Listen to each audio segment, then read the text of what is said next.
Welcome to Global Morning.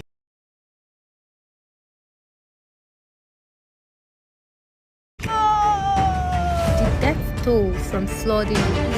Most time our politicians just bring in policies too, for sure. Incidentally, we have several more stories. The legislature was carefully crafted to 22.2% inflation rates as of April this year. What does that say about where we are as a country? I think Nigeria has resorted to being resilient. Before you call the police station, before they even leave, they'll take permission from I don't think there's really anything on ground to improve. the struggle, the ASU strike. You have done your work and put us to the wall. We are not your slaves. I'm not a small boy. You should have given me the report. I have not seen the report.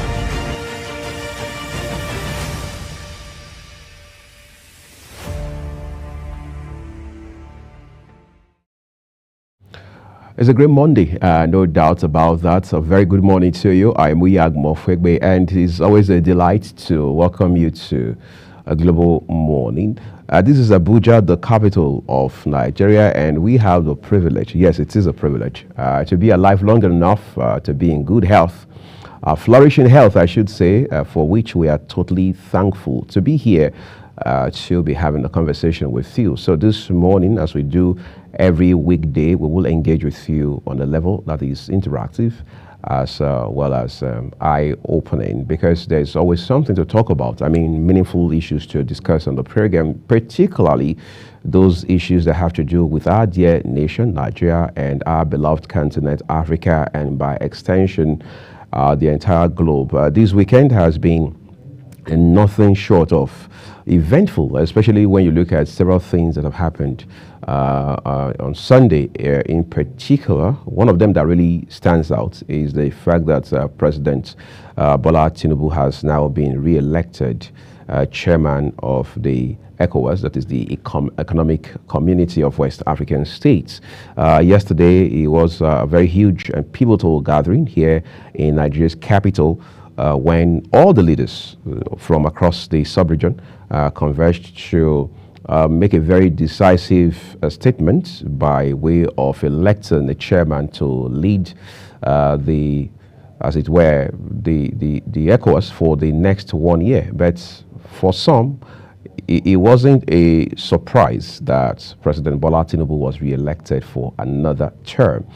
Last year in Guinea-Bissau, he had been elected to run ECOWAS for 1 year. That was July of last year, barely 2 months after he had taken office as Nigeria's president, and now he has been re-elected. You know what they say, the reward for a work or a job well done is more work. Maybe that is what those who made this decision, those who voted to re-elect President Tinubu as their chairman, are telling the world. But then you also want to look at what ECOWAS has been like the last 1 year under the leadership of President Bola Tinubu. It has been very challenging for him. I mean, we need to cut him some slack on that front. We've got to be fair to him, because recall that there had been a few coups within this last 1 year, and that of Niger Republic in particular readily comes to mind, especially when you realize what has happened with Niger, Mali, and Burkina Faso, these three in particular, within the same period, for example. So it has been a very daunting task for President Bola Tinubu, particularly for a man who already has the most populous black nation, one of the countries that determine what happens in the world, particularly as it has to do with the African continent. All right, so he has Nigeria to manage, and you add to that the fact that from what the federal government tells us, he had inherited just a little over a year ago a country that was in a very bad shape economically, socially, and politically. So if we say President Bola Tinubu's plate is not only full but spilling over, I'm sure we would not be wrong. But again, it will appear for the most part, events have overtaken that now. That won't matter as much at this point as does the fact that barely 24 hours ago, he has become the chairman of ECOWAS to do a second term, run the affairs of the community for the next 1 year. What will he do differently?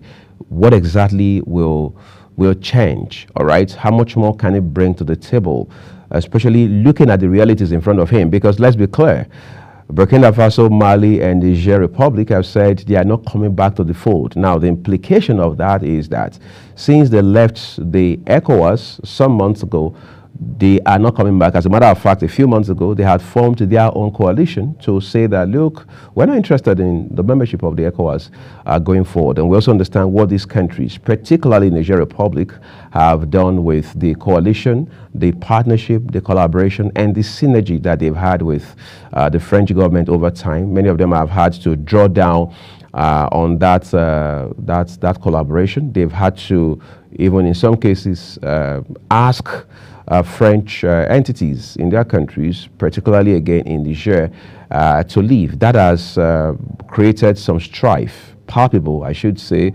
between the Niger Republic and the French government. Maybe that's a conversation we want to have for another day.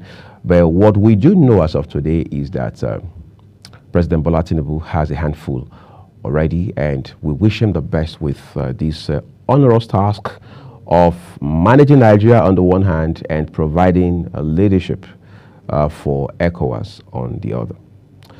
We're taking a quick break on the program, everyone. We're going to join Fatimi in the course of the program, but when we return, we'll talk to you more about what we have put together for you on the program today.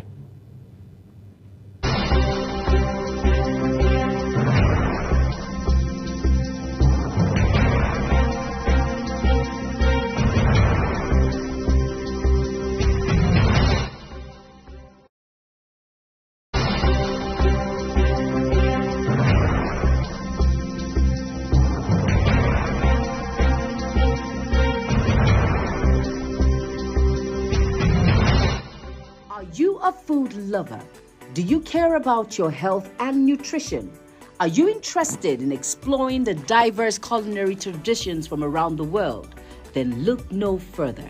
Introducing Lunch Global on Global Television, a show that takes you on a delicious journey through the world of food, nutrition, and diet. So, whether you're a seasoned foodie, a health enthusiast, or simply curious about the world of food, Lunch Global has something for everyone.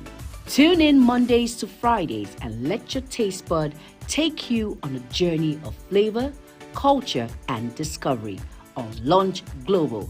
Bon appetit!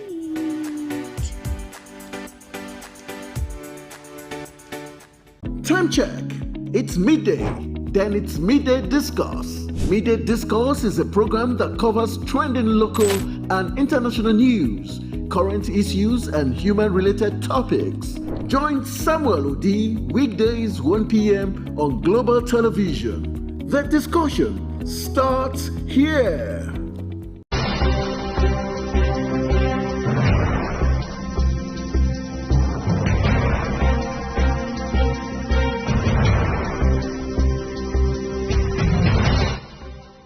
I'm delighted to have you here with me on Taste and Texture. I'm Fatimi Abomar. Today we'll be making a new twisted kind of northern dish, brabisco, but this time with gari. This meal is quick and easy to prepare. The primary ingredients for making this food is couscous. Couscous is also known as brabisco in some northern parts of Nigeria and is made from corn or wheat grits. Nevertheless, in preparing this meal, couscous is sometimes substituted with gari. When gari is used in preparing this food, lukewarm water is added to it. The gari is then stirred with a fork so it doesn't form a solid mold. The small disjointed lumps of the gari are what is required in preparing brabisco.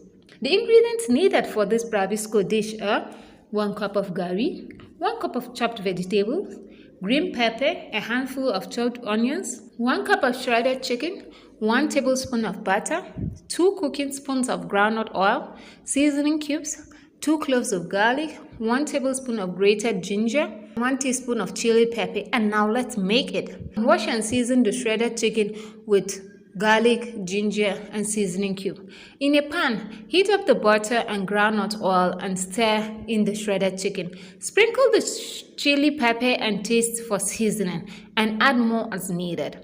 Once the chicken has browned and is cooked, add the vegetables and stir in. In a separate bowl, Add some tepid water to the gari and stir with a fork so it doesn't form a solid mold. Pour in your chicken and vegetables into the bowl of gari and stir it properly combined. Serve and enjoy. That's all for today. See you same time next time for another scrumptious episode of Text and Texture.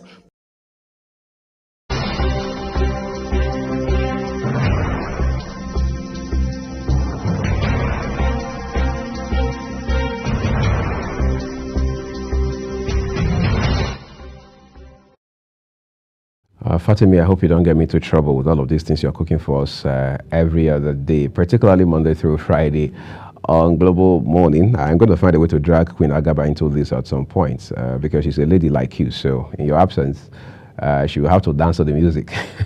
All right, thank you for giving us that brilliant innovation there. We do appreciate it. But while we are at it, Chief Olisa Agbakoba himself, not just a senior lawyer, but long-standing one, that's one who also had been the president of the Nigeria Bar Association at a point, one who speaks every time it matters to issues of national importance, whether they have to do with the economy, with politics, with social concerns, or even insecurity, for example.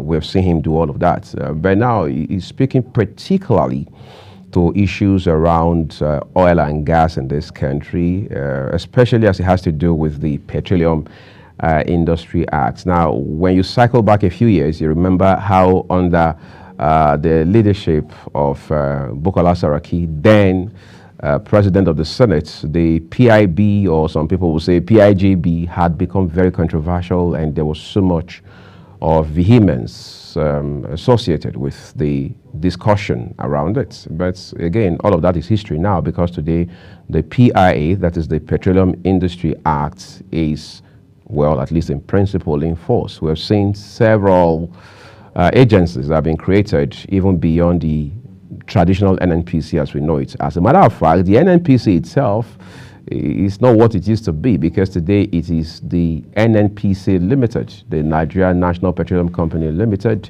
which is an entity that is, in a sense, or to an extent, private, all right?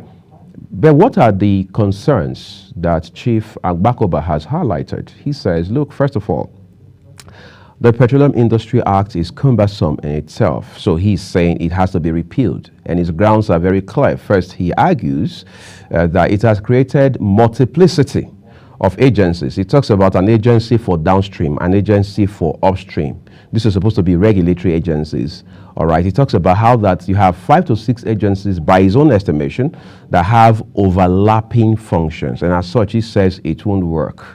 And then he talks about how that money in the oil and gas sector, or what experts call the O&G sector, is not a problem, because according to him, again, there's enough money to go round. But he says the problem is the local players. Now, when you look at it from that standpoint, in the last 1 to 2 weeks, we've seen Alhaji Aliko Dangote himself, the owner of the Dangote petrochemical company, coming out to say that the IOCs and other key players in the sector are frustrating his efforts to get that refinery off the ground, particularly by way of operationalizing it. All right. Again, we understand things are being done to fix that problem, even though there was a fire outbreak there just in the week that was.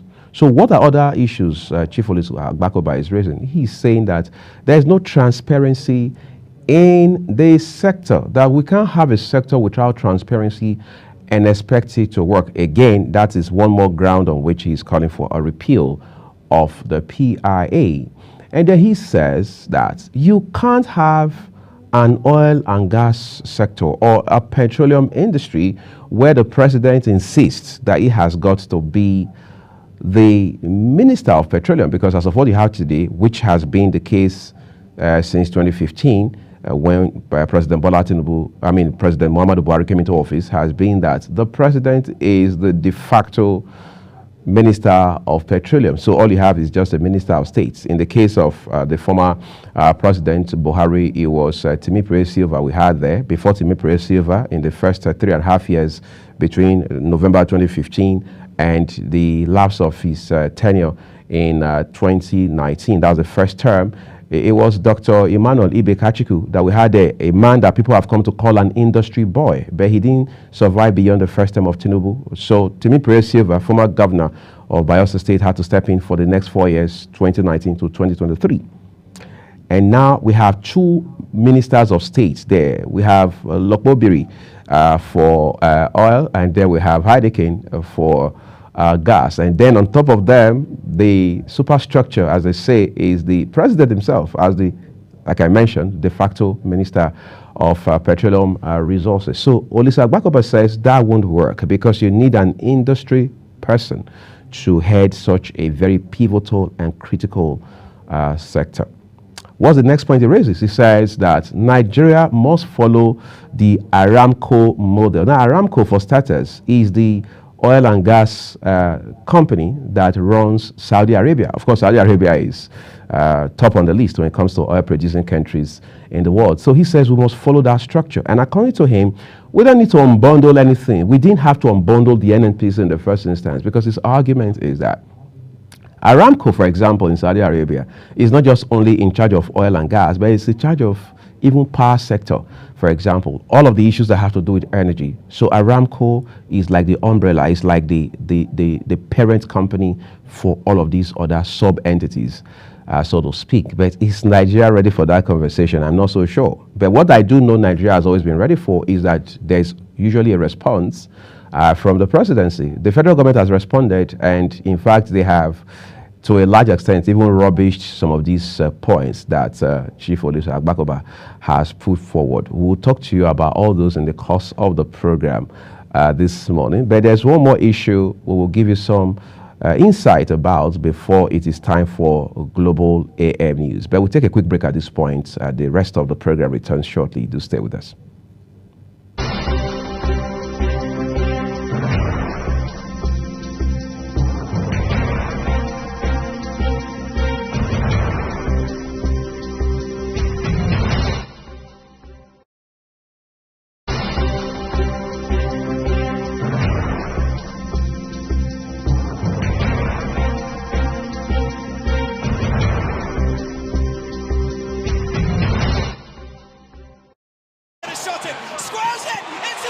It's time for sports-based moments on Global Television. The headlines, scores, breaking news and commentaries on sporty events. Talking with the biggest players, strikers, and about the slam dunks and goals, stunning saves, near misses and upsets. Let's talk about the greatest home runs, comebacks, knockdowns and victories. Talk sports with the king of sports, Anthony Momodu. Weekdays, 10 a.m. Don't miss out.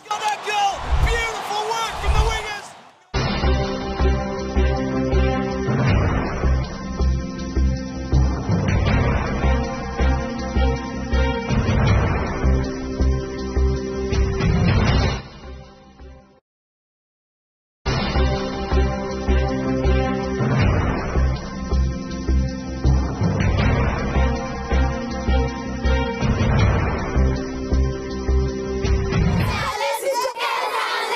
Hello, children.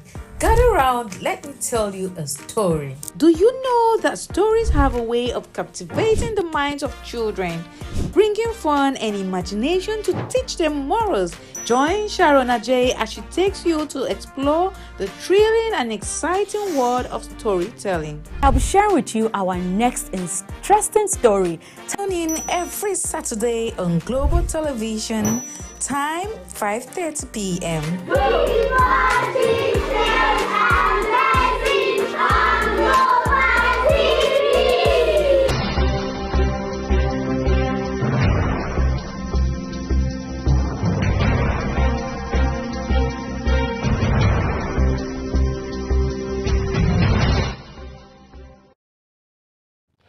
Thank you for staying with us, everyone. We're just talking about the federal government and its response to Chief Olisa Agbakoba's highlights of what he believes are the things wrong with Nigeria's oil and gas sector. But what we do know, which I'm sure that every Nigerian, regardless of class or status, can relate with right now, is that there's apparent fuel subsidy. I mean, fuel scarcity. Of course, subsidy is more than a year. It has been with us for more than a year. But we're talking about fuel scarcity that has resurfaced, whether you live in the FCT in Lagos or Ogun. We understand that many cities are feeling the bite right now. But if you don't believe me when it comes to this whole scarcity thing, maybe you can talk to Queen Agaba about it. Good morning, Mr. Rie. Good morning. Good to see you. It's a pleasure to see you this morning. Right. I trust you had a great weekend. Yes, I did. I don't want to share my testimony just yet. So yeah, fuel scarcity. Scarcity. Scarcity, that's right. And then the increase in pump price has affected a whole lot. In fact, I was a victim of it this morning as well. Yeah. And it's a challenge. It's posing as a challenge to a lot of Nigerians. And you know about the planned protest. For tomorrow. Later tomorrow. So it's a whole lot. Nigerians are, as always, begging and pleading for better policies and better government to ease the hardship, the economic hardship that we're currently facing. Right. I don't want to tell you what the face of a lot of Nigerians are this morning, particularly getting to work and having to do a whole lot.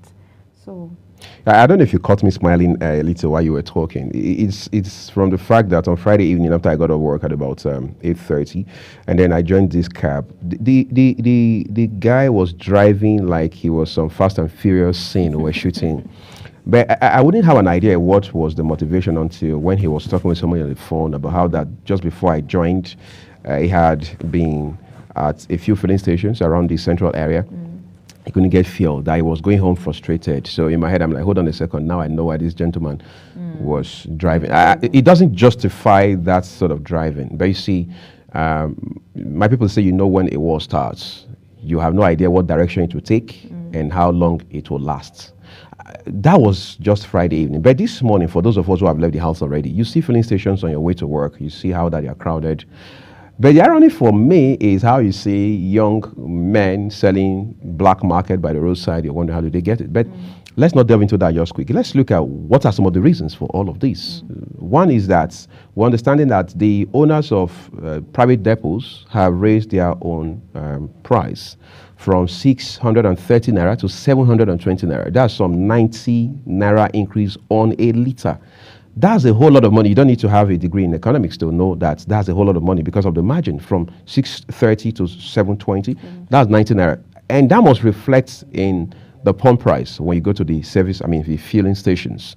That must reflect in the economic realities of those who use fuel, whether you're using it for your small generator at home, just so you can have everywhere lit up, or you're using it for commercial purposes, like maybe global television that has to rely on so much of energy 24/7 and things like that. So I'm saying that we must understand there's a chain of events that usually leads to this kind of development. You already mentioned that there's a protest for tomorrow, for example. The question is, what will it change? What will be the conversation around the protest? Is government listening? They're listening to that. Has government listened? If government is listening, what is being done to also address all of these issues? We understand there can be scarcity. We understand there can be increase in the price. But where the scarcity is artificial, where you have, as we always say, the cabal that runs the industry, then it becomes more difficult to address. And I also pray and hope that we don't have a second NSAS over this sort of issue. Yes, over this sort of issue. It's a peaceful protest, but you know how protests go.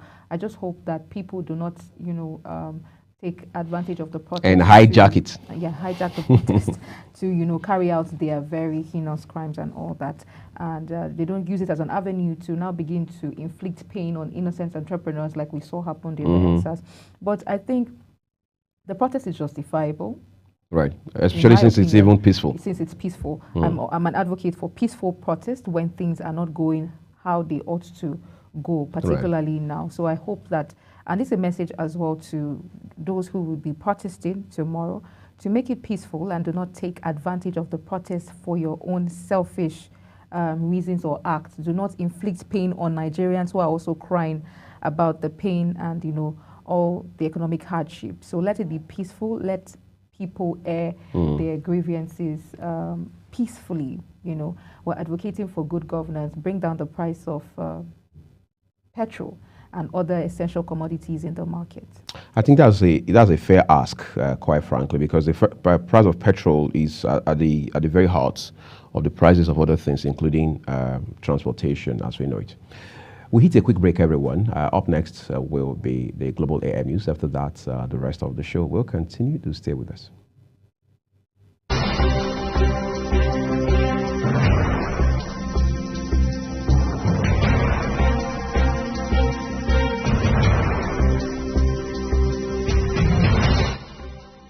Is the desk on Global Television?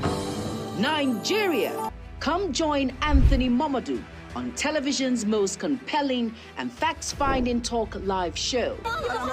We are the Palestinians. Because that this country gets it right. It's the Dex on Global Television, where we analyze and dissect storming issues and commentaries in the world's biggest black nation, Nigeria. Who is being held accountable for this money? The eyes have it. We stay and decide policies and reforms on the Dex. Tune in Mondays to Fridays, 5 p.m. to 6 p.m. on Global Television. Let's stay on the Dex. Global Morning is your ultimate destination for engaging political and economic matters. I am Uyi Agmofwebe. And don't forget to include social discussions. Tune in every weekdays from 7 a.m. to 10 a.m. I am Queen Agaba. For insightful breakfast ideas, business summaries, sports highlights, international and local news perspective, I am Anthony Momodu. Don't miss the in-depth analysis of current and political issues by the Global Morning team and experts. I am Jumai Manson. Catch Global Morning here on Global Television. Getting on the action. I am Edikan Michael. We are the Global Morning team.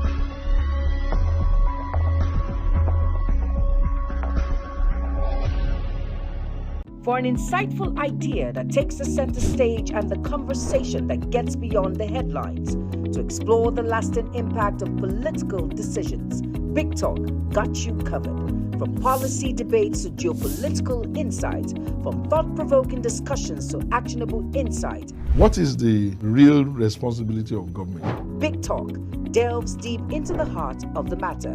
Join us weekdays on Global Televisions from 6:30 p.m. for a reverting journey into the heart of politics, where we dissect issues shaping our society. With every government and introduction of new policies, businesses of all kinds and sizes seize the opportunity to evolve and redefine themselves. Business Point on Global Television is where we follow the money and put the facts and figures right in front of you. Watch Business Point every Monday through Friday at 11 a.m. as Kikelamo Okere tracks all the latest developments across critical sectors. Business Point. This is business.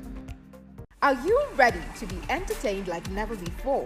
Get ready to dive into the latest and greatest entertainment news in lifestyle, music, movies, birthday celebration, and so much more, all on Entertainment Circle on Global Television. From the hottest red carpet events to exclusive interviews with your favorite stars, we've got you covered. Stay up to date with the latest trends and news from the entertainment world, all in one place. Tune in every Saturday by 1 p.m. with Chung Animal Joseph on Global Television. In an ever-busy world, the increasing challenge of keeping track of health matters can be extremely demanding. Follow the latest health tips and trends on Health Guide on Global Television on Tuesday at 3 p.m. Health Guide on Global Television. Put your health first. Get ready for it. Inside Today brings you issues relating to family, peer pressure, drugs, substance.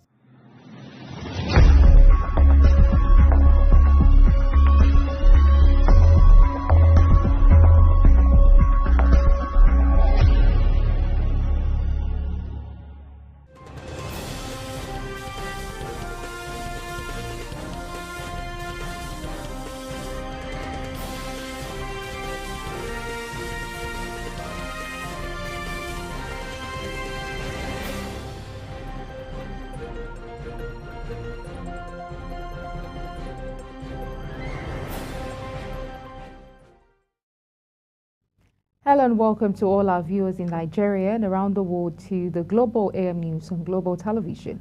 We're coming to you live from the nation's capital, Abuja. I am Queen Agaba. President Bola Tinubu has been re-elected for another one-year tenure as chairman of the ECOWAS Authority of Heads of States and Government. Tinubu, whose first tenure is to elapse on July 9, 2024, was elected by a unanimous decision of fellow heads of government at the 65th Ordinary Session of the Authority held at the State House, Abuja. In his acceptance speech, the president said he has accepted to continue to serve the continent's interest and build democratic values on the structure he had inherited. Tinubu was first elected chairman of the authority at the 63rd Ordinary Session of the Regional Bloc held last July in Bissau, the capital of Guinea-Bissau. Nigeria's First Lady, Senator Oluremi Tinubu, has charged women to take the lead in the food security campaign, emphasizing the importance of individual contributions to efforts aimed at addressing food insufficiency. Fatime Umar has details. Nigeria's First Lady, Senator Oluremi Tinubu, has charged women to take the lead on the food security campaign, emphasizing the importance of individual contributions to efforts aimed at addressing food insufficiency. Unveiling her own vegetable garden at the State House residence, the First Lady spoke on her motivation for starting the garden and encouraged first-time women farmers to participate in every home or garden competition. We need food in Nigeria. I'm trying to be, and then everybody should try to grow something. So I didn't know what I can add to the State House. And I thought, a private vegetable garden would be nice, and that has very good health benefits. She also speaks on health benefits of some of the items planted in the garden. When you look at the first one we have okra. Okra is very, very good for the digestive tract and also helps cholesterol, I guess so. But the other one is ewedu. Ewedu is very medicinal. We know that. I remember children that have measles, when they take ewedu, it helps them. It helps them a lot. And maybe the doctors will find we have water leaf. Water leaf is also beneficial, especially for ulcer patients. A statement issued by the First Lady's Senior Special Assistant on Media, Busola Kukoi, says the competition, which is open to women across Nigeria, aims to promote smart gardening and enhance communal living. Fatimi Umar reporting for Global TV News. Deputy Speaker of the House of Representatives, Benjamin Kalu, says Nigerian Parliament is ready to partner with the International Trade Center to boost the nation's digital economy. Kalu also hinted at plans by Peace in Southeast Project, a 5-year peace-building and development initiative designed to address the complex socio-economic challenges and security issues facing the southeast region of Nigeria to establish food processing centers across the 5 states of the region. Special Assistant on Press Affairs to the Deputy Speaker, Udora Orizu, said in a statement that Kalu, who spoke while hosting a delegation from International Trade Center, however, expressed concern that the insecurity in the southeast region has had a devastating impact on businesses and incomes. Administrative work in universities and inter-university centers will be disrupted on July 18th as the Non-Academic Staff Union of Educational and Associated Institutions and Senior Staff Association of Nigerian Universities have decided to stage a one-day protest over their 4 months withheld salaries. Already, the Joint Action Committee of both unions have directed their states chapters to meet on Monday in preparation for a one-day protest on Tuesday. This decision, according to the unions, followed the alleged failure to reach an agreement with the Minister of Education, Professor Tahi Maman, and Minister of State for Labor and Employment, Nkiruka Onyeji-Ocha, over their 4 months of withheld salaries. Minister of the Federal Capital Territory, Nyesom Wike, has concluded plans to relocate Abuja's largest mechanic village, popularly called Apo Mechanic Village, to a permanent site 25 years after the idea was first mooted by the territory's administration. Wike also dismissed speculations that the administration had given a deadline for occupiers of Mechanic Village to move out or risk demolition, insisting there was no such directive. The minister also warned officials against nepotism in the allocation of shops. The Federal High Court sitting in Lagos has ordered the former Minister of Humanitarian Affairs, Disaster Management and Social Development, Sadiya Umar Farouk, to account for payment of 729 billion naira to 24.3 million poor Nigerians for 6 months. The court also ordered the former minister to provide list and details of the beneficiaries who received the payments, the number of states covered, and the payments per state. The Lagos State government says it's needed over 2.1 trillion naira for the protection of a 42-kilometer stretched coastline, requiring about 105 groins. State Commissioner for Waterfront Infrastructure Development, Yakub Alebiosu, stated this while hosting a business delegation from the Netherlands led by Consular General Michael Dillon at the ministry. Alebiosu, however, expressed optimism over the partnership between the state government and the Kingdom of the Netherlands in coastal zone management. This visit was a continuation of earlier discussions which focused on potential collaborations in managing the Lagos coastline. The meeting explored opportunities for cooperation in water management, coastal protection, and sustainable development. The Lagos State Traffic Management Authority said it impounded 9,370 vehicles from January 2024 to June 2024 for alleged traffic violations. The General Manager Traffic Agency, Olalekan Bakare Oki, who stated the figure in Lagos, said 3,034 private vehicles were impounded. He stated that they comprised 1,849 cars, 549 buses, and 636 sports utility vehicles, among others. The authority's general manager noted that 256 casualties were recorded during the period. Borno State government has declared Monday, July 8, 2024 as a public holiday in recognition of the Islamic New Year of Hijrah calendar. Acting Governor of the state, Umar Kadafo, in a statement announced that the observance would be throughout the state, noting that the decision is in honor of the Islamic New Year, which begins on the first day of the month of Muharram. The Chief Justice of Nigeria, Justice Olukayode Ariwola, will swear in 12 judges into the High Court of the Federal Capital Territory on Wednesday, July 10, 2024. The Director of Press and Information of the Supreme Court, Dr. Festus Akonde, stated that the ceremony is scheduled to take place at the main courtroom of the Apex Court by 10 a.m. Among the 12 judges to be sworn in is the CJN's daughter-in-law, Victoria Oluwakemi Ariwola. Civil society organizations and the organized labor have reiterated their demand for autonomous, functional, and effective local government administration in the country. CSO leaders and labor movements met in Abuja at a one-day reflection and planning session on local government reforms organized.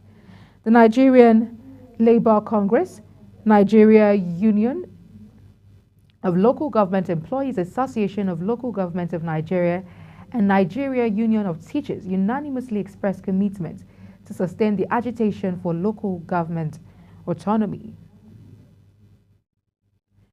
The Executive Director, International Press Center, Lanre Arogundade, has charged journalists to be guided by the laws and courts governing elections. He also charged the Independent National Electoral Commission, INEC, and security agencies to conduct themselves within the confines of the Constitution, urging them not to take sides with any political party or individuals. Arogundade spoke in Benin in a two-day dialogue with media practitioners and critical stakeholders in Edo State's governorship electoral process. You're watching the Global AM News coming to you live from Nigeria's capital, Abuja. We're on Star Times, channel 276. Kindly follow us on all social media platforms using @Global TV NG and other handles now showing on your screen. When the Global AM News returns, voter turnout in their numbers as far-right eyes huge gains in French elections. This Another story is coming right after this break. Do stay with us.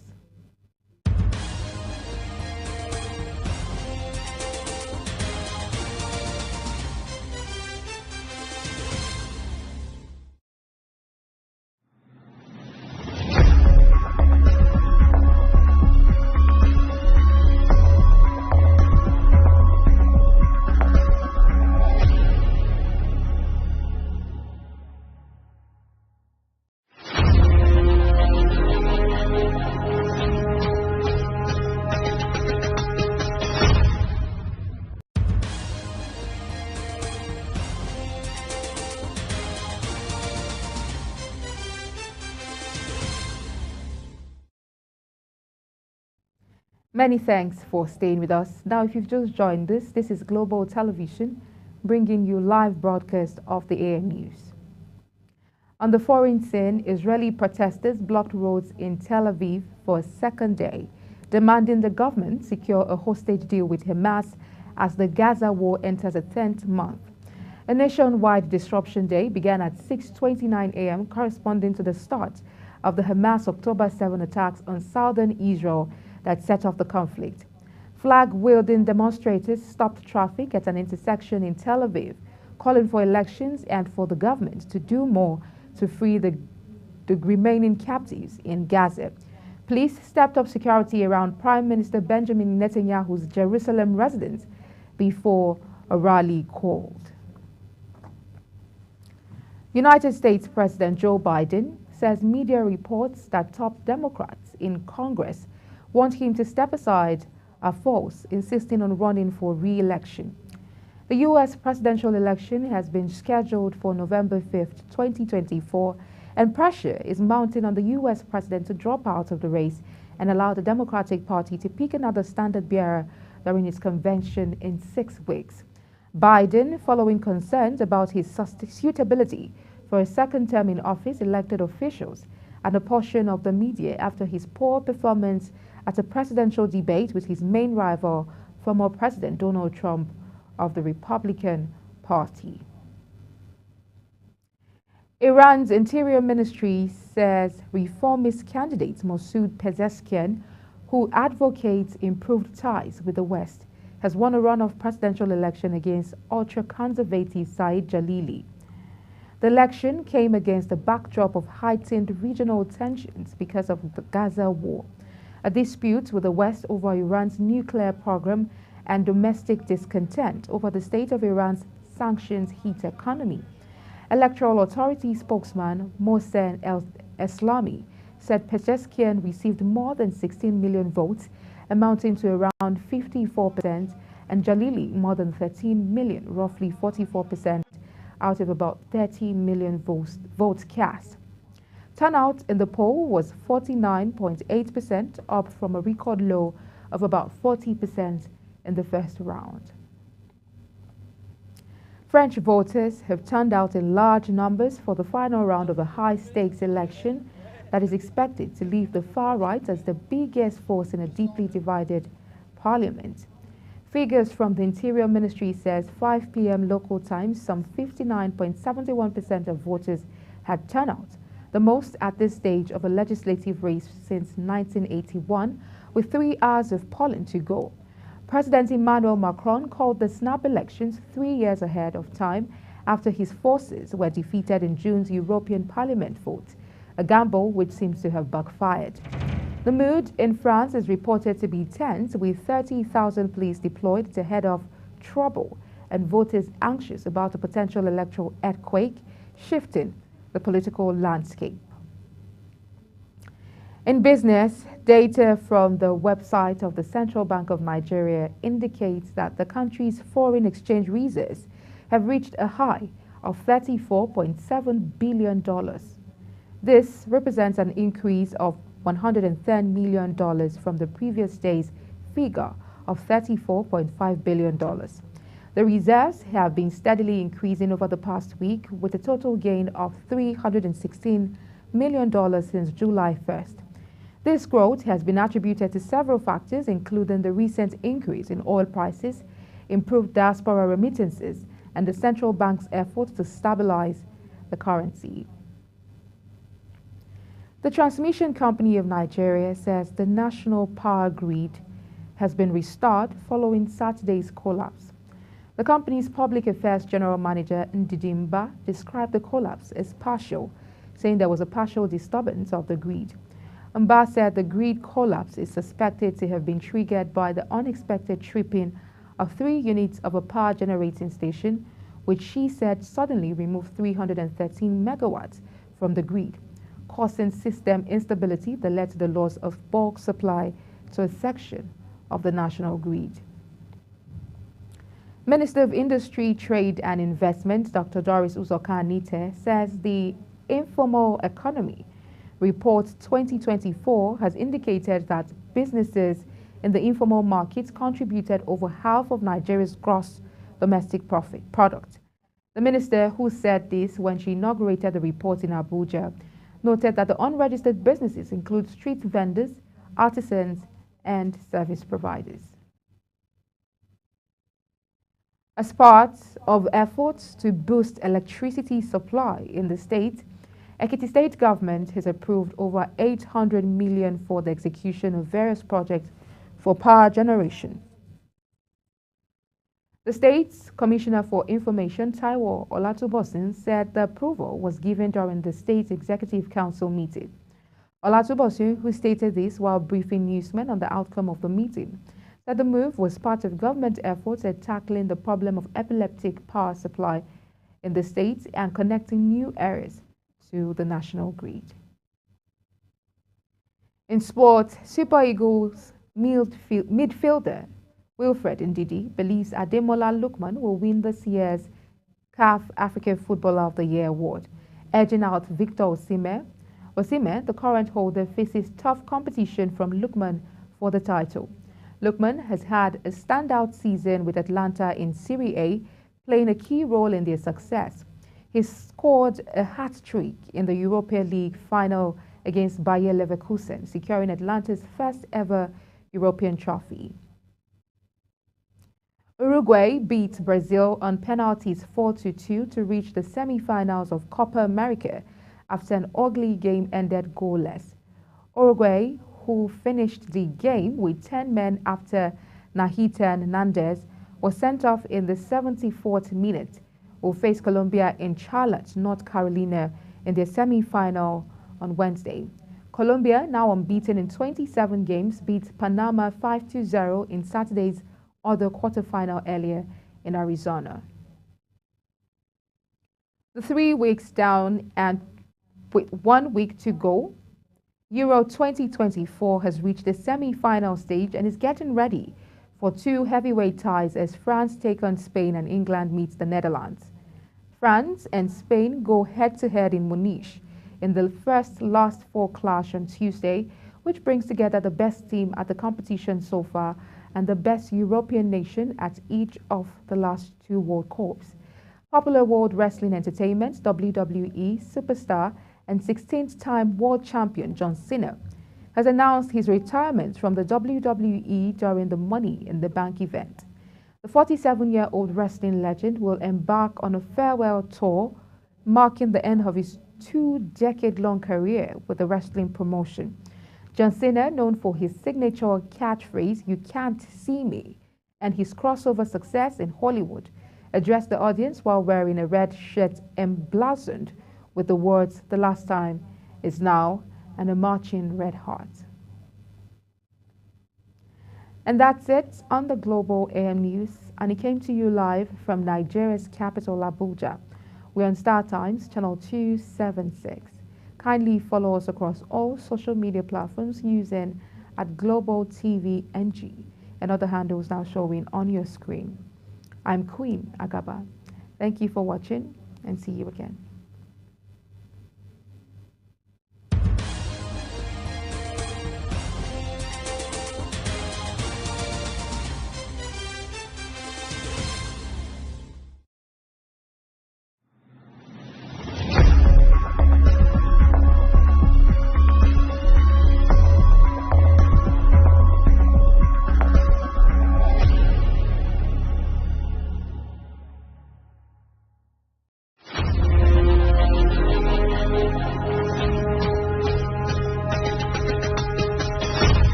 Get ready for it.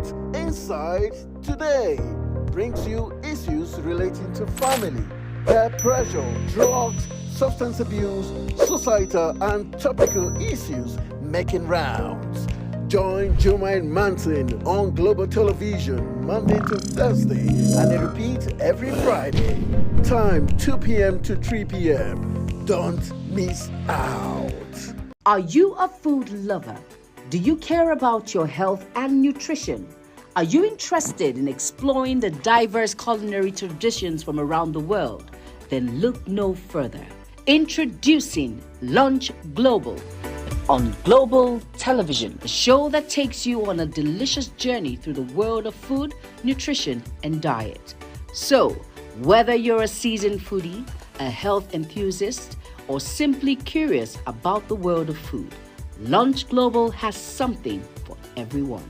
Tune in Mondays to Fridays and let your taste bud take you on a journey of flavor, culture, and discovery on Lunch Global. Bon appetit!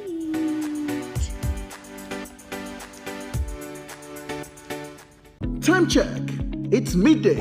Then it's Midday Discourse. Midday Discourse is a program that covers trending local and international news, current issues, and human-related topics. Join Samuel Odi weekdays 1 p.m. on Global Television. The discussion starts here. It's time for sports' biggest moments on Global Television. The headlines, scores, breaking news, and commentaries on sporty events. Talking with the biggest players, strikers, and about the slam dunks and goals, stunning saves, near misses, and upsets. Let's talk about the greatest home runs, comebacks, knockdowns, and victories. Talk sports with the king of sports, Anthony Momodu. Weekdays, 10 a.m. Don't miss out.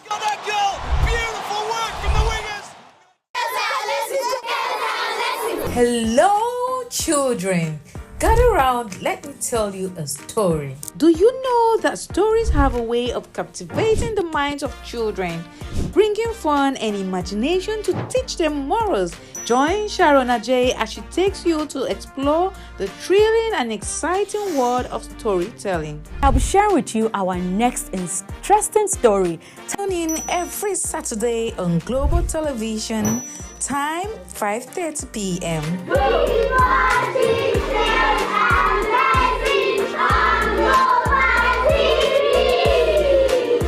Is the desk on Global Television? Nigeria. Come join Anthony Momodu on television's most compelling and facts-finding talk live show.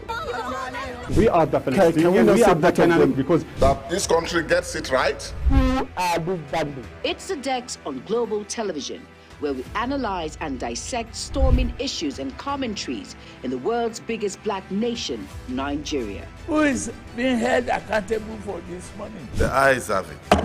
We stay and decide policies and reforms on the Dex. Tune in Mondays to Fridays, 5 p.m. to 6 p.m. on Global Television. Let's stay on the Dex. Global Morning is your ultimate destination for engaging political and economic matters. I am Uyi Agmofwebe. And don't forget to include social discussions. Tune in every weekdays from 7 a.m. to 10 a.m. I am Queen Agaba. For insightful breakfast ideas, business summaries, sports highlights, international and local news perspective, I am Anthony Momodu. Don't miss the in-depth analysis of current and political issues by the Global Morning team and experts. I am Jumaine Manson. Catch Global Morning here on Global Television. Getting on the action. I am Edikan Michael. We are the Global Morning team.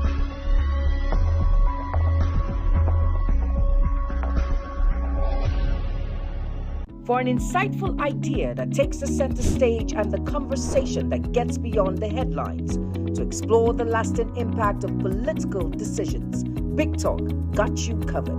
From policy debates to geopolitical insights, from thought-provoking discussions to actionable insight. What is the real responsibility of government? Big Talk delves deep into the heart of the matter. Join us weekdays on global televisions from 6:30 p.m. for a reverting journey into the heart of politics, where we dissect issues shaping our society. With every government and introduction of new policies, businesses of all kinds and sizes seize the opportunity to evolve and redefine themselves. Business Point on global television is where we follow the money and put the facts and figures right in front of you. Watch Business Point every Monday through Friday at 11 a.m. as Kikelamo Okeri tracks all the latest developments across critical sectors. Business Point, this is business. Are you ready to be entertained like never before? Get ready to dive into the latest and greatest entertainment news in lifestyle, music, movies, birthday celebration, and so much more. All on Entertainment Circle on global television. From the hottest red carpet event to exclusive interviews with your favorite stars, we've got you covered. Stay up to date with the latest trends and news from the entertainment world, all in one place. Tune in every Saturday by 1 p.m. with Chung and Emil Joseph on global television. In an ever-busy world, the increasing challenge of keeping track of health matters can be extremely demanding. Follow the latest health tips and trends on Health Guide on Global Television on Tuesday at 3 p.m. Health Guide on Global Television. Put your health first. Get ready for it. Inside Today brings you issues relating to family, peer pressure, drugs, substance abuse, societal and topical issues making rounds. Join Jumaine Manson on Global Television Monday to Thursday and it repeats every Friday. Time 2 p.m. to 3 p.m. Don't miss out. Are you a food lover? Do you care about your health and nutrition? Are you interested in exploring the diverse culinary traditions from around the world? Then look no further. Introducing Lunch Global on global television, a show that takes you on a delicious journey through the world of food, nutrition, and diet. So, whether you're a seasoned foodie, a health enthusiast, or simply curious about the world of food, Lunch Global has something for everyone.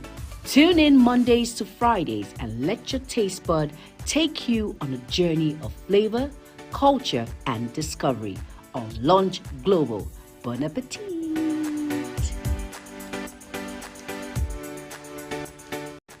Time check. It's midday. Then it's Midday Discourse. Midday Discourse is a program that covers trending local and international news, current issues, and human-related topics. Join Samuel Odi weekdays 1 p.m. on Global Television. The discussion starts here. It's time for sports' biggest moments on global television. The headlines, scores, breaking news, and commentaries on sporty events. Talking with the biggest players, strikers, and about the slam dunks and goals, stunning saves, near misses, and upsets. Let's talk about the greatest home runs, comebacks, knockdowns, and victories. Talk sports with the king of sports, Anthony Momodu. Weekdays, 10 a.m. Don't miss out.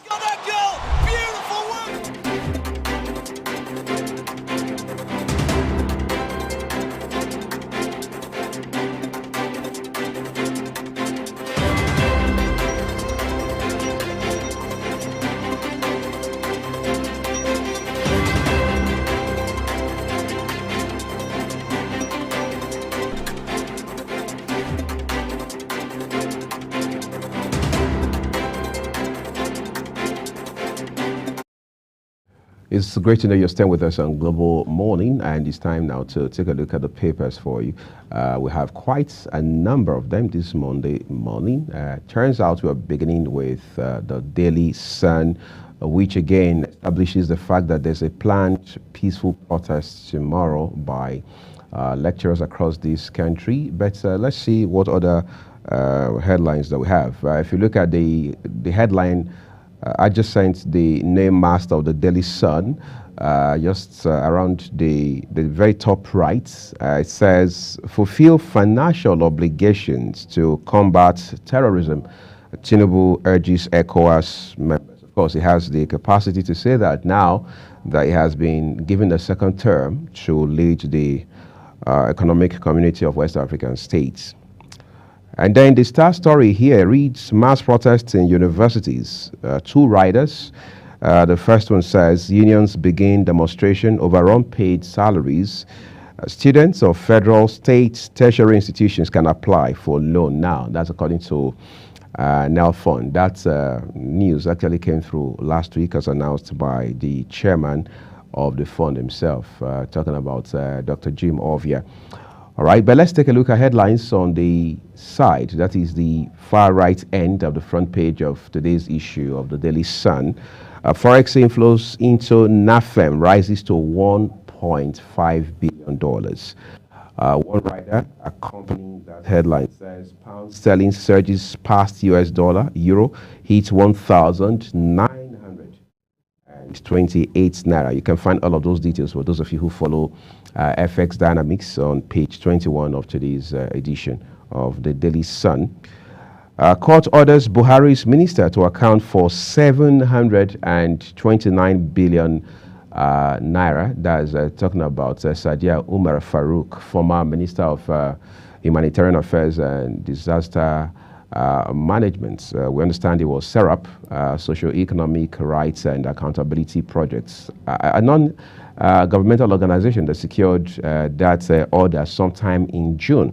But again, we wait to see how this unfolds, because it's one thing for you to have a court order in place. It's a second thing to see how it pans out. All right, going back to the front page of the Daily Sun today, says NDLEA nabs Oshun Monarch, Chadian Youth Corps member for drug trafficking. Queen, I don't know if I'm the only one thinking along these lines.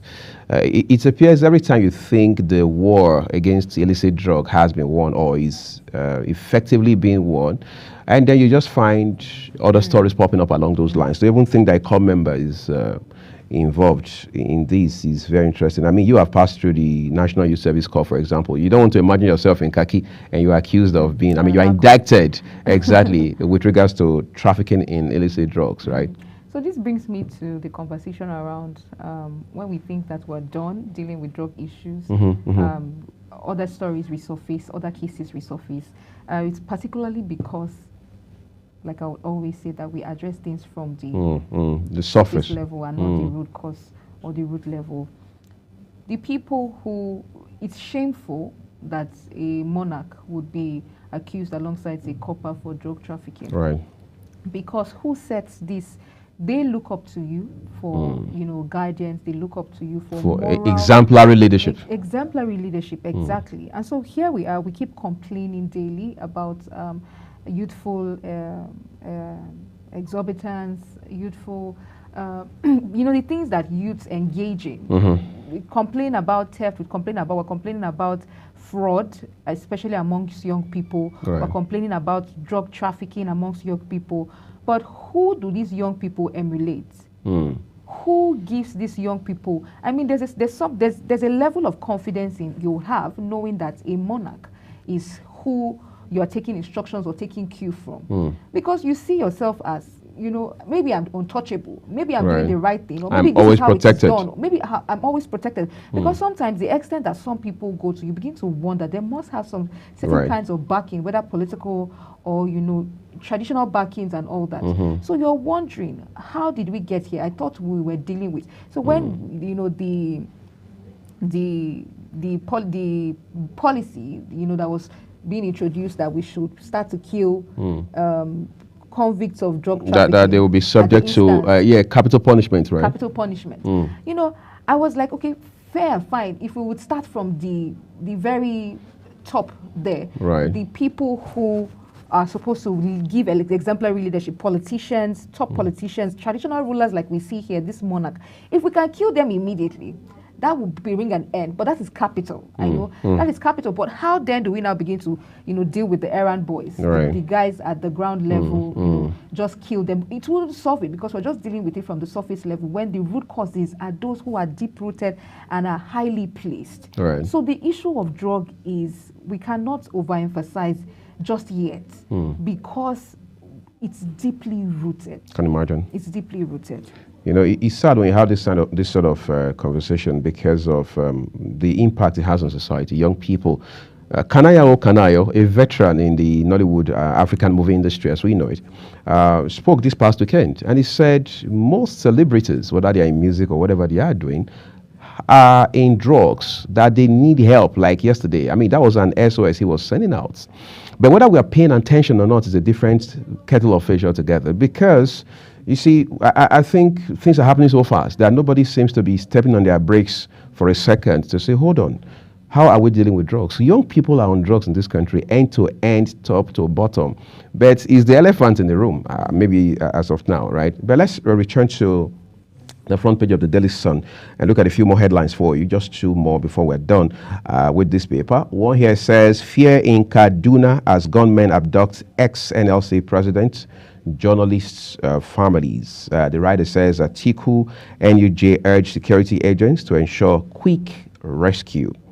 And then at the foot of it, Jonathan Akpabio clerk governors to attend Niger Delta Stakeholders Summit. You can read it all off for yourself when you flip to page 27 of the Daily Sun this morning. That's a wrap on the Daily Sun. We move up next to the Daily Trust. The Daily Affair. Yes, it is. On the front page of the Daily Trust, big story we have there.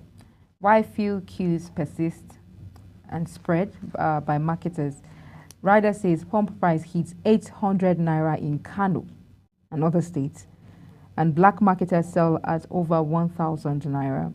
I'm absolutely in support of the protest, particularly because of the increase in pump price that I see here. Ruto faced Kenyan youths in rare X-Space meeting. Federal government exempts Gencos, Discos, others from withholding tax. Tinubu re-elected as chairman of ECOWAS. And lastly, on the front page of Daily Trust, report on Samoa agreement, our position. You find that story on page 3 of the Daily Trust newspaper.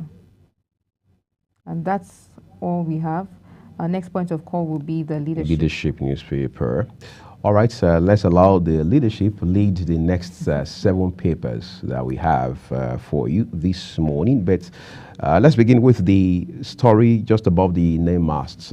This morning has 2 of them. One has a picture of the President and Commander-in-Chief of the Armed Forces of the Federal Republic of Nigeria, Bola Tinubu, and it reads, ECOWAS must fund regional security to tackle terrorism. That was the president himself, and who doubles as the chairman of ECOWAS there speaking. Then the other one has a picture of the now embattled former Minister of Humanitarian Affairs and Disaster Management, Sadia Umar Farouk there. It says, courts orders ex-minister Umar Farouk to account for 729 billion naira. Now, let's be clear, for those who are quick to jump into a conclusion, they are not saying she stole 729 billion. They are not saying she misappropriated it either. They're saying, come tell us, come present evidence of how it was expended. Exactly, that's the point. Because we know that under her leadership, the ministry had told us that they were giving out some sort of what they call conditional cash transfer of 20,000 naira. There's a reason it's called cash transfer, but what we saw for the most part was monies being handed out, all right, real time. I mean, cash being handed out. And people questioned that sort of modus to say, why would you give out cash? And they said because most of these people didn't have bank accounts. But then again, it will also border on how do you account, because there must be a paper trail for all of these things. It's like you work in an organization where you are given $1 million, for example, as relatively small as that may sound, to execute the project. By the time you're done, you must retire. That's what it means. All right. So how do you account for all of this money? So to even think that these are not private funds, they are taxpayers' money. So that's where we are with this. But we hope this also sees the light of day, because this is a politically exposed person that we are talking about here. All right. But the Star story says racketeering Air passengers lament as Stars take over ticketing. Of course, that is, again, if you fly often, I'm not sure you are new to racketeering in the aviation sector, especially as it has to do with ticketing. But that's a conversation for a later time when we get to bring in an expert in the industry to talk to us about these developments, all right? What's more, bandits kidnap ex-NLC president, 2 journalist families in Kaduna. All right, this is interesting because former president of the Nigeria Labour Congress is involved in this, and then we understand that you also have 2 journalists, our colleagues, and then you have families kidnapped, in this case in Kaduna State. All right, we have headlines above, just beside, on the right side of the front page of the Leadership newspaper this morning. 1,446 after Hijra, governors, others preach love, peace. Wike plans relocation of Apo Mechanic Village. All right, what's more, 30 trillion naira Ways and Means reports ready in September. That's Senate. Again, this is something that's going to probably mention the name of embattled former CBN governor, Godwin Emefiele, because this largely happens under his leadership of the CBN. Okay, let's turn to our next paper, everyone. Kwame will bring us the New Telegraph this morning. On the front page of the New Telegraph, big story we have there says, terrorism, work towards creating regional standby force, Tinubu tells ECOWAS leaders. Rider says, as he was re-elected chairman, Senegalese president leads mediation with Niger, Burkina Faso, Mali. Experts foreign AI Qaeda in Gaza, multiple suicide attacks. CIT, revenue from banks, others rises by 91.1% to 531.26 billion, I beg your pardon. Federal government exempts Genco's discos from withholding tax payment. Buhari, court orders Buhari's minister to account for 729 billion naira payment to poor Nigerians. That's the story you took on the leadership. Sadiya Umar. NDLEA smashes cocaine syndicates, arrest couple, recovers 2.1 billion naira drug in Lagos. 2023 budget extension.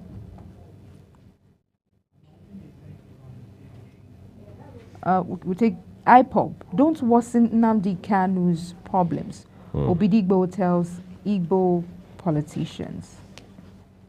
SANU, NASU to hold state national projects ahead strike.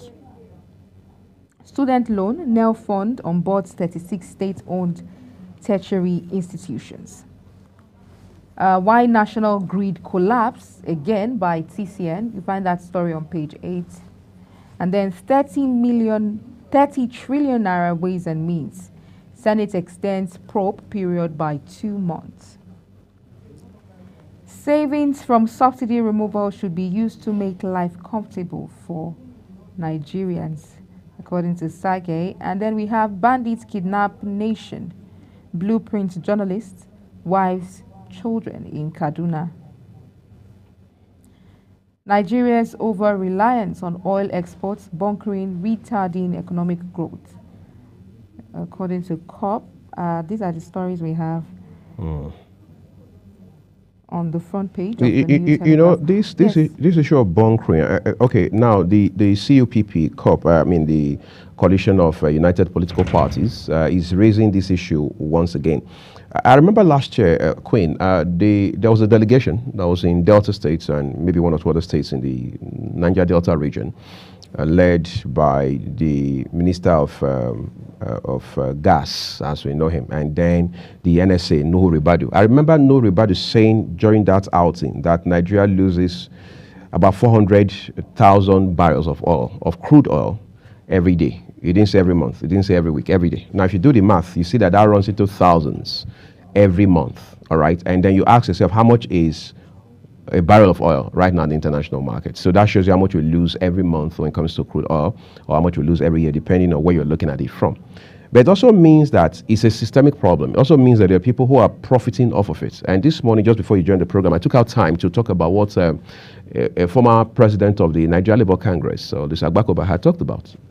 All of the rot in the oil industry, and we seem to be living in denial about all of these things. But you see, we can pretend not to talk about it, but the problem is that oil is fundamental to Nigeria's survival, so to speak, because the bulk of the things we do require us to get money from oil to fund them, to the point that even to pay salaries, you need to rely on oil. So whatever happens to oil, it's more like saying what touches one touches all.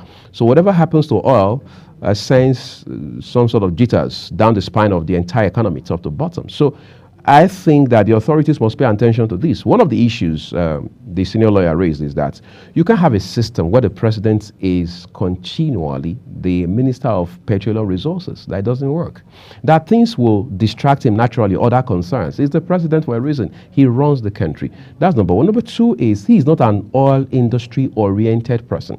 So he's not likely going to know how to run the industry. So you need an expert, an industry guy, so to speak, to run that industry. But again, we probably don't want to blame President Tinubu much, because this started under former President Olusegun Obasanjo, and then of course Jonathan changed that for the time he was in office, and then former President Muhammadu Buhari returned it again. But it's a practice that is definitely not sustainable, obviously. So I think that's all we have from the New Telegraph this morning. Let's take a look at the Nigerian Tribune. But before that, I think we're going to hit a quick break now. When we return, the rest of paper headlines will come your way. Do stay with us, everyone.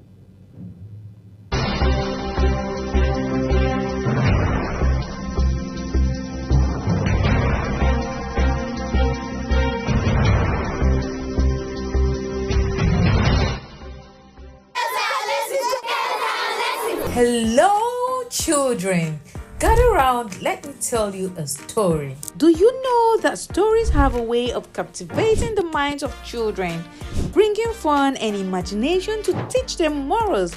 Join Sharon Ajay as she takes you to explore the thrilling and exciting world of storytelling. I'll be sharing with you our next interesting story. Tune in every Saturday on Global Television, time 5:30 p.m.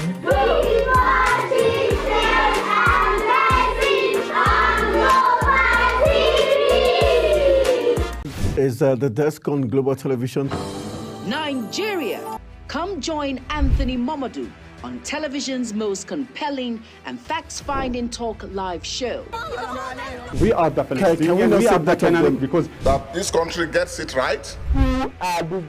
It's the Dex on Global Television, where we analyze and dissect storming issues and commentaries in the world's biggest black nation, Nigeria. Who is being held accountable for this money? The eyes have it. We stay and decide policies and reforms on the Dex. Tune in Mondays to Fridays, 5 p.m. to 6 p.m. on Global Television. Let's stay on the Dex. Global Morning is your ultimate destination for engaging political and economic matters. I am Uyi Agmofwebe. And don't forget to include social discussions. Tune in every weekdays from 7 a.m. to 10 a.m. I am Queen Agaba. For insightful breakfast ideas, business summaries, sports highlights, international and local news perspective, I am Anthony Momodu. Don't miss the in-depth analysis of current and political issues by the Global Morning team and experts. I am Jumai Manson. Catch Global Morning here on Global Television. Getting on the action. I am Edikan Michael. We are the Global Morning team.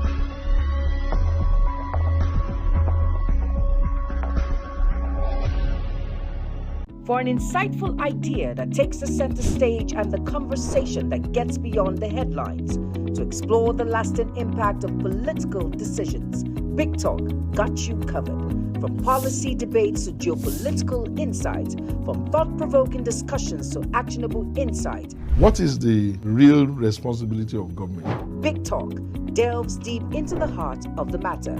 Join us weekdays on Global Televisions from 6:30 p.m.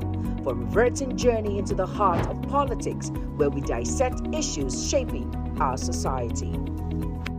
With every government and introduction of new policies, Businesses of all kinds and sizes seize the opportunity to evolve and redefine themselves. Business Point on Global Television is where we follow the money and put the facts and figures right in front of you. Watch Business Point every Monday through Friday at 11 a.m. as Kikelamo Okere tracks all the latest developments across critical sectors. Business Point. This is business. Are you ready to be entertained like never before?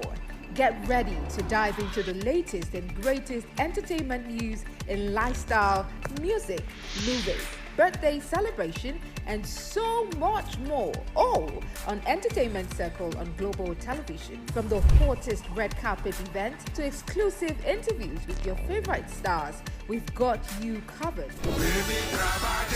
Stay up to date with the latest trends and news from the entertainment world, all in one place. Tune in every Saturday by 1 p.m. with Chung Animal Joseph on Global Television.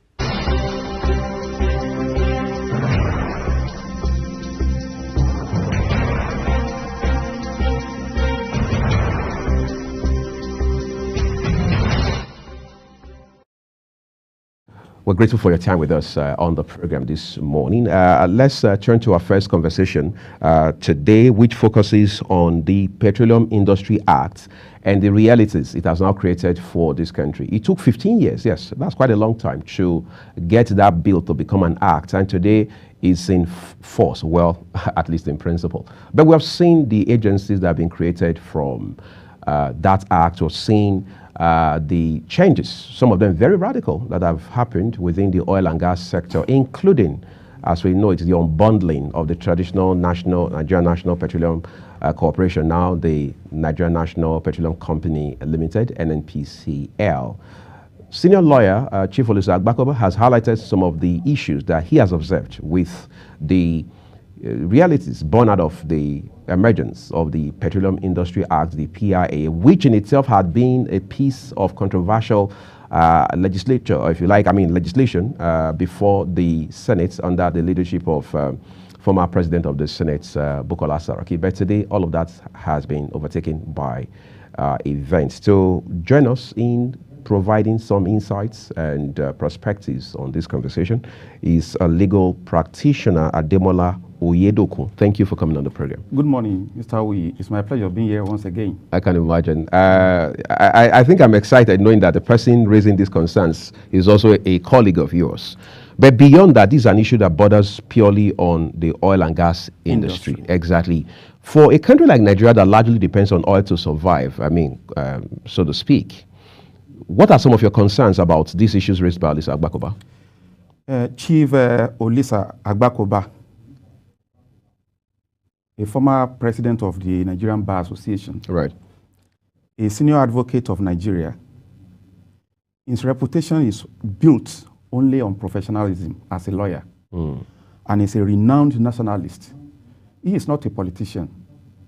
Even if he is a businessman, he is not reputed to be a player in the oil and gas sector. So his opinion, to me, is born out of nationalistic and patriotic perspective. Chief Olisa Agbakoba is renowned for human rights and then the betterment of Nigeria. At every national conference Nigeria has held in the last 2 decades, he has always been a very vocal participant. And at different fora, he has brought different suggestions to make the corporate existence of Nigerians to be more and more viable. So when he came out with this critique against the Petroleum Industry Act, every patriotic Nigerians too should view that perspective with some reasonable level of objectivity. That's right. So that is my view towards his opinions. Because the issues the learned senior advocate raised are germane. If you consider it within the framework of the latest development in the Nigerian oil and gas industries, the recent exposition by the now oil giant, Aliko Dangote, the experience his company is having to access crude oil to be refined in Nigeria for Nigerians, and the fact that he brought a fact that in the last 35 years, no African country has been able to build a refinery. Africa has been dependent on Europe to access oil and gas for our industries. So it doesn't matter how long it took us to pass this act. Even if the act was passed yesterday, and it has passed through all the legislative processes of first reading, second reading, third reading, committee house, and it has been assented.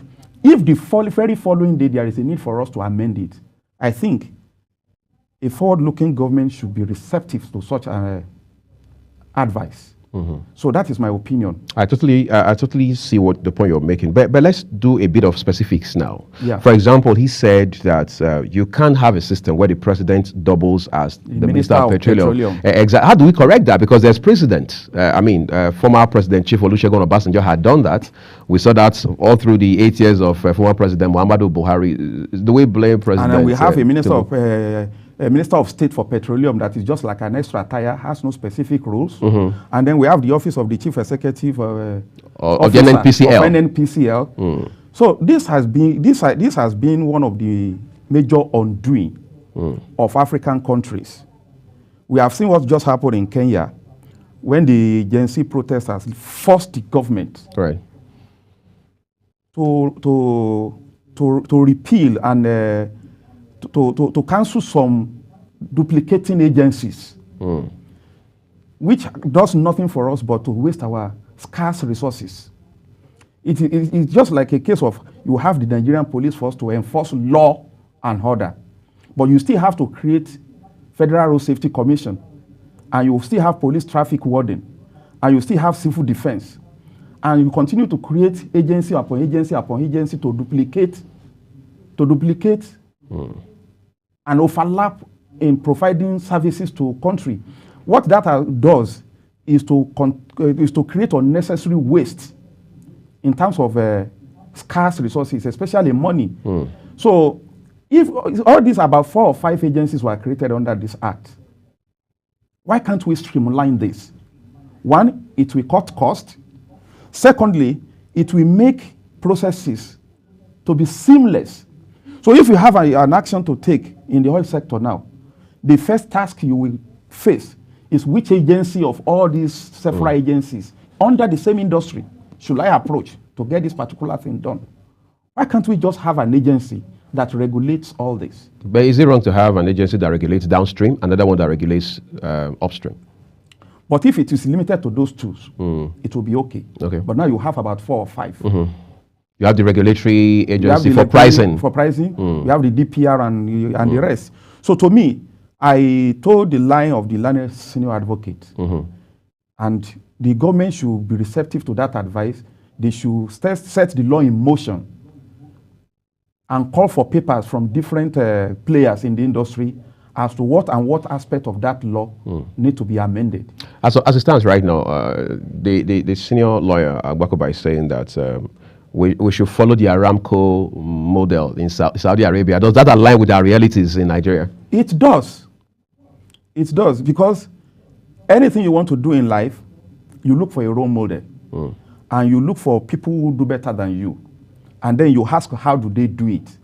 Then you adopt it to your own reality. You adopt it to your own reality. In Nigeria, under Aramco, with the facility they put in place, hardly will you hear any report of oil theft. But with our own peculiarity, the technology adopted by Aramco, why can't we adopt it? The security measure they put in place, why can't we adopt it? To me, if Aramco's model is serving that country well, and they are the world leader in this industry, so to me, they are the best we should copy. The current system we have is porous, is prone to exploitation, is prone to corruption, is prone to stealing, lack of accountability. And if we have a global model that we can adopt, why not? For example, in the case of Aramco, we understand that there's minimal interference by IOCs Yes. On the flip side, you come back to Nigeria, IOCs are very pivotal to how our oil and gas industry works. In fact, they've been here for 5 to 6 decades. How do we reverse that? International oil companies, right? The Shell of this world, the Total and the rest. The Chevrons. The Chevrons, who are the ones who hold licenses to explore our oil. And when they explore our oil, they won't sell to Dangote in Nigeria to refine for Nigerians. They sell it overseas. So it's difficult for a Nigerian oil refinery company to get Nigerian crude oil directly from international oil companies who are getting the oil from Nigerian well. Locally. So Dangote will still have to go overseas to import our home crude oil. You can see the evil of this international oil company. And I learned that if Dangote want to buy Nigerian crude oil from international oil company that are drilling Nigerian oil, he will have to pay $6 more. And by that, if he does that, he won't be able to sell to Nigerians cheaper. In fact, the oil cost, the pump price will now be higher than the one we imported. Does that not put a question mark on the roles of the regulatory agencies? We have to agree with the suggestion of the learned senior advocate, Chief Olisa Agbakoba.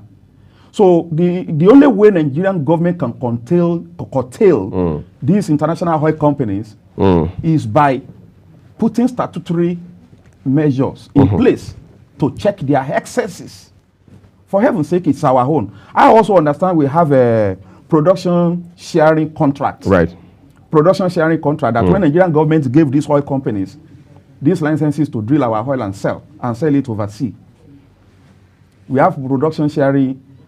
All these things are colonial footprints that needs to be revisited if Nigerians will enjoy their oil.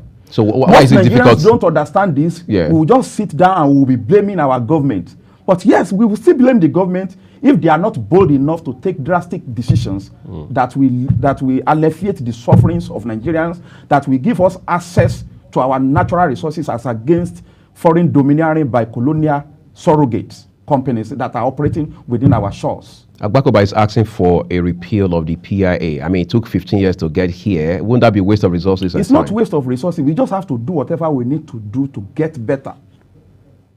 If you have built your house on a very shaky foundation, and you know that if you continue to live in this house, it's going to fall on you. You move out, you destroy it, and you start from the foundation again. So we need to build a very stronger foundation that will be sustainable and will be favorable to the majority of the citizens of this country. That's what we need to do. That's what we need to do. Time and again, we've seen governments involving private security outfits in a bid to secure pipelines and oil facilities. Do you think that's the way to go? That is actually crude. But at times it is political. When you hear they give such contract to people like Tompolo, like Gani Adams and the rest, people who they consider constitute nuisance or disturbance to smooth running of the sector, it's more of political than necessity to me. Because in the Yoruba proverb, they will say, you guide something with a thief. When you know that this person is a thief and he can steal this thing, say, please help me look after this thing. Don't let anybody steal it. That's just what is playing out. It's political. It's interesting. As of today, Nigeria makes a lot of money from oil, but even Chief Agbakoba himself is saying that we don't make as much under these circumstances as we ought to be making. It cannot, because if we had a system streamlined. People say we need the willpower. Government needs the willpower to do that. But does it not look like we need more than willpower? We don't need more than willpower. When they say willpower here, it's political willpower. Right. It's political willpower. It is really difficult because the control these foreign governments and their companies that are surrogate have of our elected officials is overwhelming. It's really overwhelming. One statement was credited to Chief Olusegun Obasanjo that if you refuse to yield to the dictate of IMF, you will have yourself to blame. So all these international oil companies, they are not, we call them companies, but they are actually the representative of their home government. Non-state actors. Non-state actors. They are actually representatives of their home government. So all these foreign companies that are exerting so much influence on our government, they are actually carrying out an extended colonial function of plundering our resources to the detriment of the majority of African citizens.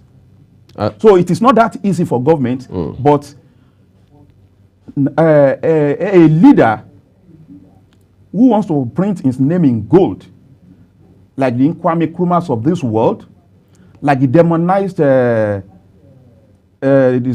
former Zimbabwe Robert Mugabe, demonized Zimbabwean leader Robert Mugabe, the like of Patrick Lumumba, we have to look these colonial forces in the face and do what is the best for the interest of Africans. But maybe that fight needs to start from the home front, I'm saying, because some people say it's laughable that Nigeria has 4 refineries, one in Warri, 2 in those refineries are not working, not by the makings of Nigeria. Exactly, but then one man, a private entity comes up, builds a refinery, largely from loans taken from the CBN. So does that not raise a lot of question marks? It raises a lot of questions marks, and to me, if you will agree with me, Dangote's refinery is a positive development, not only for Nigeria, but for entire Africans.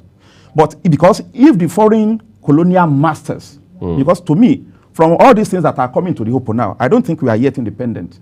We are not independent spiritually, we are not independent politically, and we are not independent economically.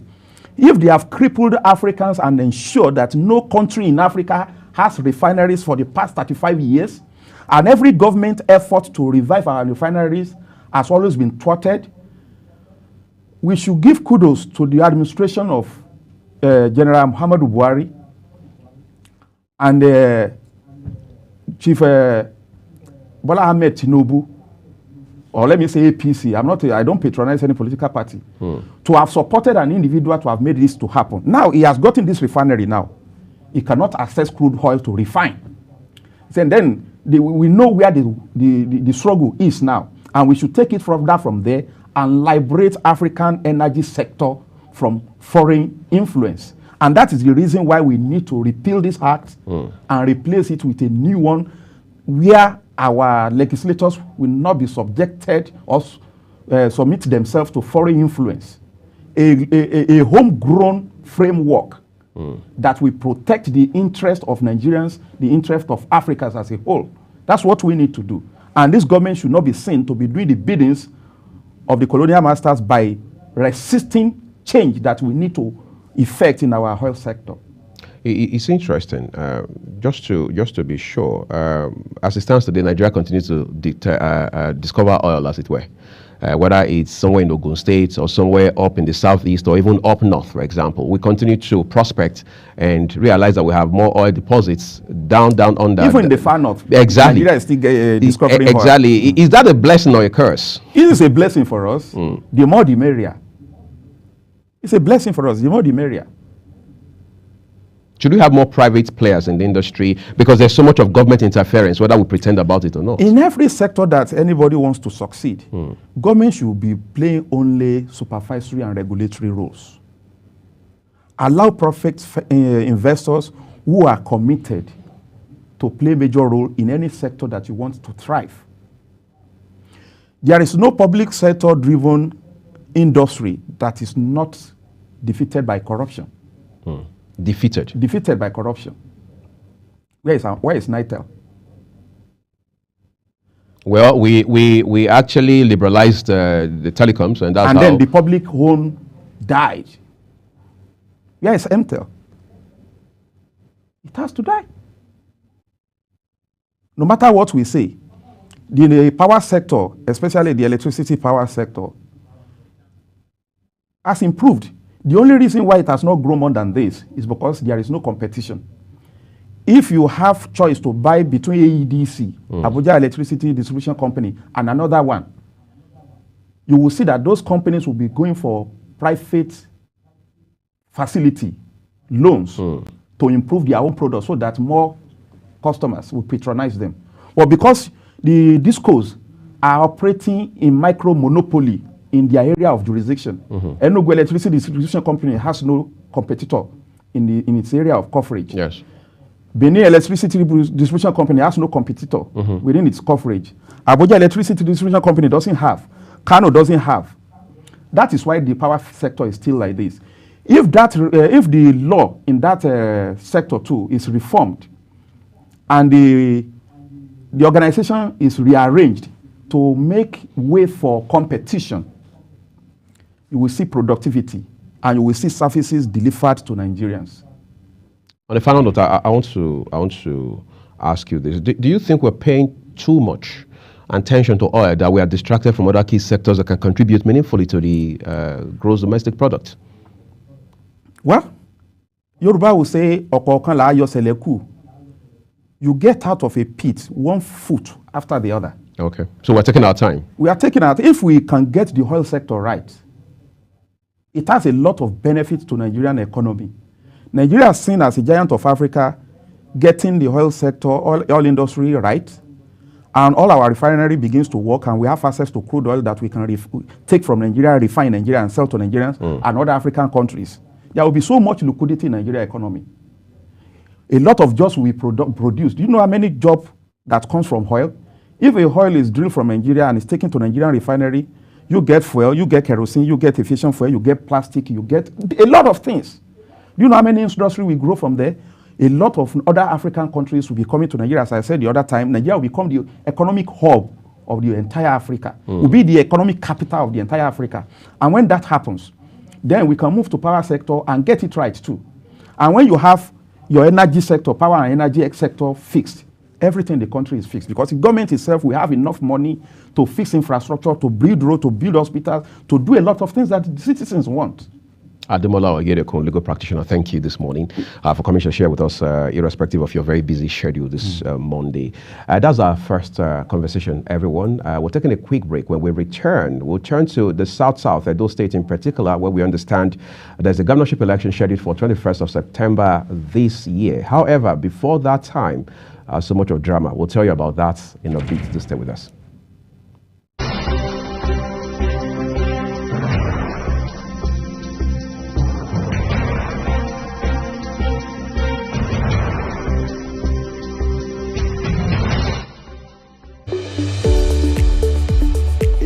Busy road, the increasing challenge of keeping track of health matters can be extremely demanding. Follow the latest health tips and trends on Health Guide on Global Television on Tuesday at 3 p.m. Health Guide on Global Television. Put your health first.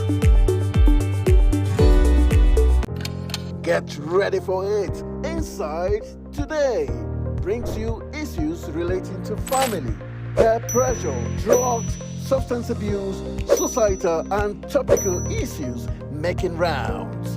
Join Jumain Manson on Global Television Monday to Thursday and a repeat every Friday. Time 2 p.m. to 3 p.m. Don't miss out.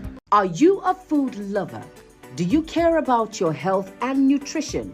Are you interested in exploring the diverse culinary traditions from around the world? Then look no further.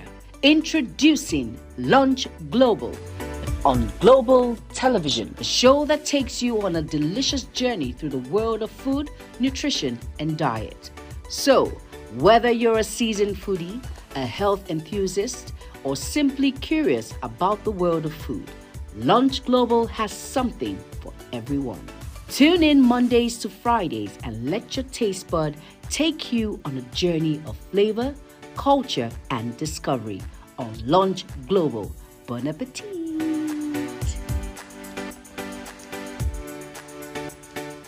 Time check. It's midday. Then it's Midday Discourse. Midday Discourse is a program that covers trending local and international news, current issues, and human-related topics. Join Samuel Odi weekdays 1 p.m. on Global Television. The discussion starts here. It's time for sports' biggest moments on Global Television. The headlines, scores, breaking news, and commentaries on sporty events. Talking with the biggest players, strikers, and about the slam dunks and goals, stunning saves, near misses, and upsets. Let's talk about the greatest home runs, comebacks, knockdowns, and victories. Talk sports with the king of sports, Anthony Momodu. Weekdays, 10 a.m. Don't miss out.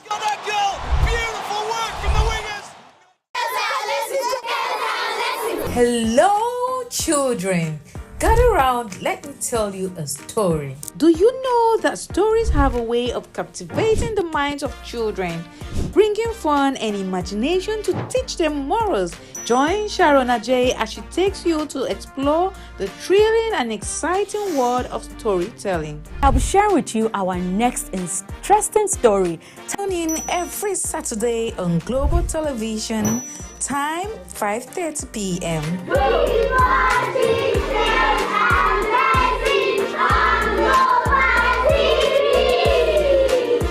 Is the desk on Global Television? Nigeria. Come join Anthony Momadou on television's most compelling and facts-finding talk live show. We are definitely. Can we not say that again? Because that this country gets it right? It's the Dex on Global Television, where we analyze and dissect storming issues and commentaries in the world's biggest black nation, Nigeria. Who is being held accountable for this money? The eyes have it. We stay and decide policies and reforms on the Dex. Tune in Mondays to Fridays, 5 p.m. to 6 p.m. on Global Television. Let's...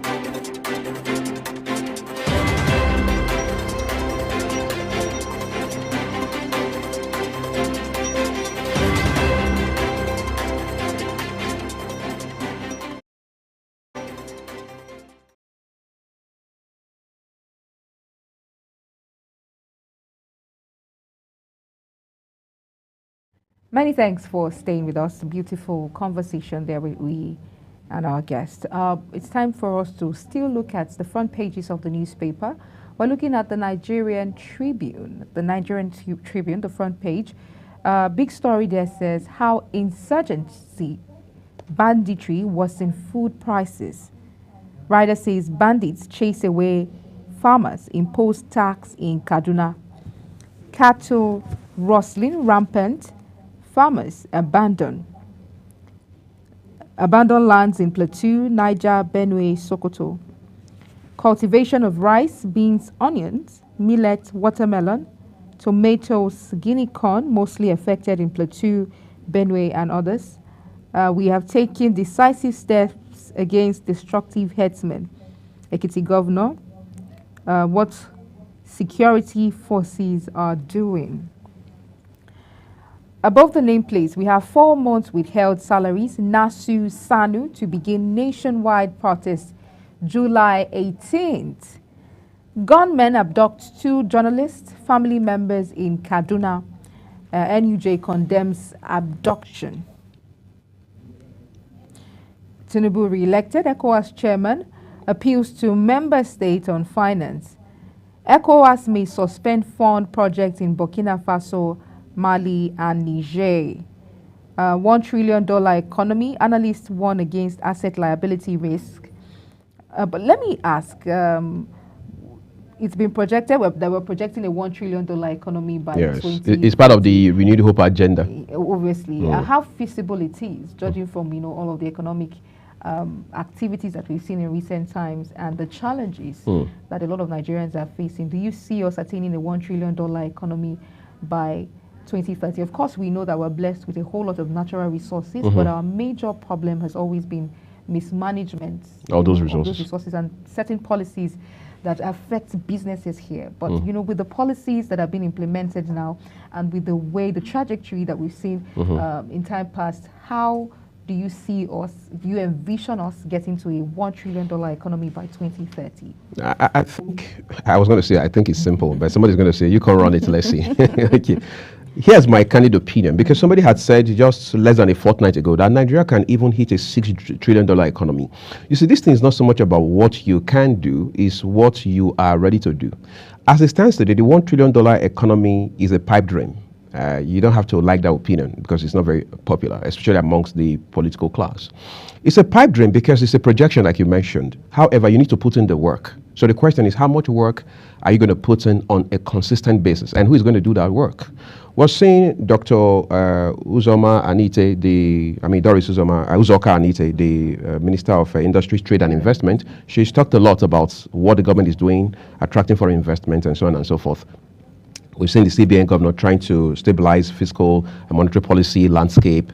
We've seen Minister of Finance doing his beats. Everybody trying to put in the work on some level, and so on and so forth. We've seen the oil and gas industry also saying we have a lot of gas deposits, we can make so much money from it, and blah, blah, blah, blah, blah. But you see, in the final analysis, there are very salient questions that stick out for many right-thinking, dispassionate Nigerians. One of them is, how do you churn an economy around to hit a $1 trillion mark under these circumstances for a country where you have companies folding up and leaving? A popular supermarket chain in this country, without mentioning names, officially folded up on the 30th of June. That was almost 2 weeks ago. We don't want to talk about that just yet because somebody's saying, well, it's infinitesimal, it's insignificant when you look at the bulk of companies in Nigeria. But let's also look at those that have left in the last 5 to 10 years, for the most part during which you had President you had President Muhammadu Buhari in office under the same APC government. So you have to look at all of those. Then you have to look at the perception index of Nigeria. How is Nigeria rated? How is Nigeria perceived? If I mentioned Nigerian investment opportunities in New York, in Luxembourg, in Frankfurt, in Osaka, for example, what responses am I likely to get? And then you want to put that somewhere in the bag and move on to something else. As of today, given what we have heard about the renewed hope agenda of President Bola Tinubu, whose government, by the way, is in its second year, how much of investment have we attracted under this government? And you want to talk about that for a second. The third thing you want to look at is, at the point last year, we heard that there was some $14 billion investment coming into this country on account of some engagements that the president had abroad. Who is talking to us about that? How much of update are we getting about that, whether from the Minister of Finance or from Dr. Uzoka Anite herself, from the Ministry of Investment, Trade and Industry, and so on and so forth. So those are the issues you have to be looking at. And then you have to look at those who are probably even sabotaging the government within the government. Because when an economy is bastardized, manipulated, if you like, even exploited, there's this small, tiny minority benefiting off of it. We may not know who those people are, but you always have that. I mean, we just finished talking about the oil and gas sector a while ago. You're telling me we lose 400,000 barrels of oil per day. Some families will have transgenerational prosperity if they had 400,000 barrels of oil in this country. All right. So the question is, who are those people? What are we doing about them? What does it say? It just says that it's a potpourri of problems, and the earlier government sits down, becomes realistic and sincere about dealing with these problems, the easier it will be to hit the $1 trillion mark. Let me also add that we need to fix our priorities. If we're talking about reaching a $1 trillion economy, right, the issue of insecurity should be squarely tackled. It should be key and very focal, insecurity, because no nation, like I would always say, thrives amidst insecurity.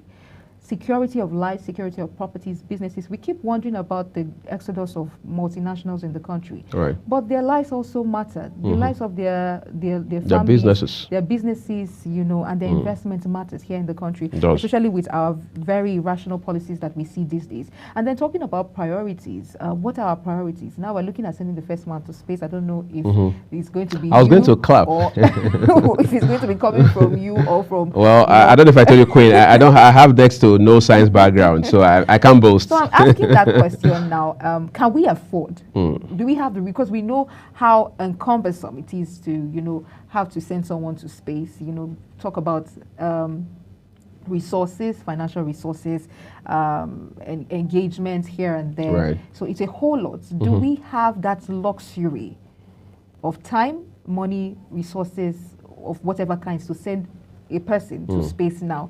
And then what is the essence of sending this person to space? Of what benefits? What benefit is it? We've not even finished analyzing the reason why we changed the national anthem from what it used to be to what it is now. I thought we moved past that already. Are we still talking about it? No, but we've not finished. This is just the priorities that we're talking about. Have you rehearsed it? Are you accustomed to it now? I'm still in the process of getting accustomed to it. I know how important it is for us to, especially as media personalities, to be familiar. I miss my dad now. He would have been the one to teach me more easily. So let me ask you, are you accustomed with the national anthem now? I'm working on it, even though I got discouraged at some point by some senior police officers who could not read it. But I don't want that to deter me. It's my country. I love my country, so I'm continuing the training process. Okay, so I hope, let's see who gets better, who does it best. Yeah, sure, we should. Show a competition. So I'm just talking about us fixing our priorities, right? And then so that tackle the things that are important. Food, we're talking about food security now, farmers, how the increase in food prices. It's a big story here on the Nigerian Tribune, how farmers and herders clashes. So let's fix that as well, fix food prices, just those basics that we know would contribute to Nigeria's GDP, so that we can now begin to talk about, because it's foolish to continue to do a certain thing over and over and expect a different result. And expect a different result. That's right. So I think we should fix our priorities. That's the key focus, a key word that I think that should be. The last story here on the Nigerian Tribune, it says CJN to swear in 12 as FCT High Court judges. To swear in 12 FCT High Court judges, July 10th. Student loan, we've received data from only state-owned tertiary institutions. These are the stories we have on the front pages of the Nigerian Tribune. All right, great. The Daily Times has a lot. We're taking a break after the Daily Times so we can bring you a second conversation. But we need to have some insights, some more insights, that is, into the daily, the big stories for today. If you look at the top of the nameplate of the Daily Times, it says NASU SANU to begin nationwide protest Tuesday. That's tomorrow. So Nigerians are bracing up for that as well, whether it is financial services, access to filling stations to buy fuel or buy food items. They all come together now, don't they? Brandon, the star story is about the regional issues in Africa, which has to do with the economic community of West African states. It says ECOWAS's 65th session, Tinubu calls for commitment, funding towards regional standby force. Two riders accompany that headline. The first one reads, says ECOWAS needs security, stability to achieve potential. And then the second one, re-elected ECOWAS chairman for the second time. All right, what else? How to end rivers crisis. Okukme says crisis caused by disregard for rules and laws. Hasn't that always been the problem? Okay, but let's take it a bit further down now.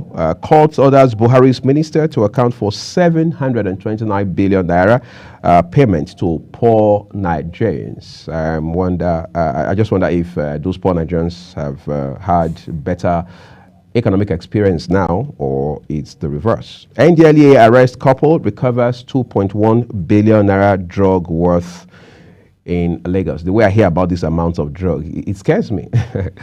Okay, but then we have another one there that says FG addressing incidents of rail derailment. Arkali, that's the authority of the Nigerian Railway Corporation there, reacting to these several instances of rail derailment that we've seen, particularly on the Abuja-Kaduna corridor. We hope that is not only addressed on the front page of newspapers, but it is tackled real time for us. But the last headline we have for you today is on the foot of the front page of the Daily Times. It says CJN to inaugurate daughter-in-law, Wike's daughter, as new judges of FCT High Court. Off the top of my head, I almost hear Queen saying, oh, does Wike have a daughter that old? I am as surprised as you are. All right, but let's take a break, everyone. We have a second conversation that will take us to Nigeria South this morning, particularly to Edo State, where gubernatorial election scheduled for September 21 will change the address for the incumbent governor, Godwin Obaseki, on the 12th of November. I want to talk to you about that after this break. Do stay with us.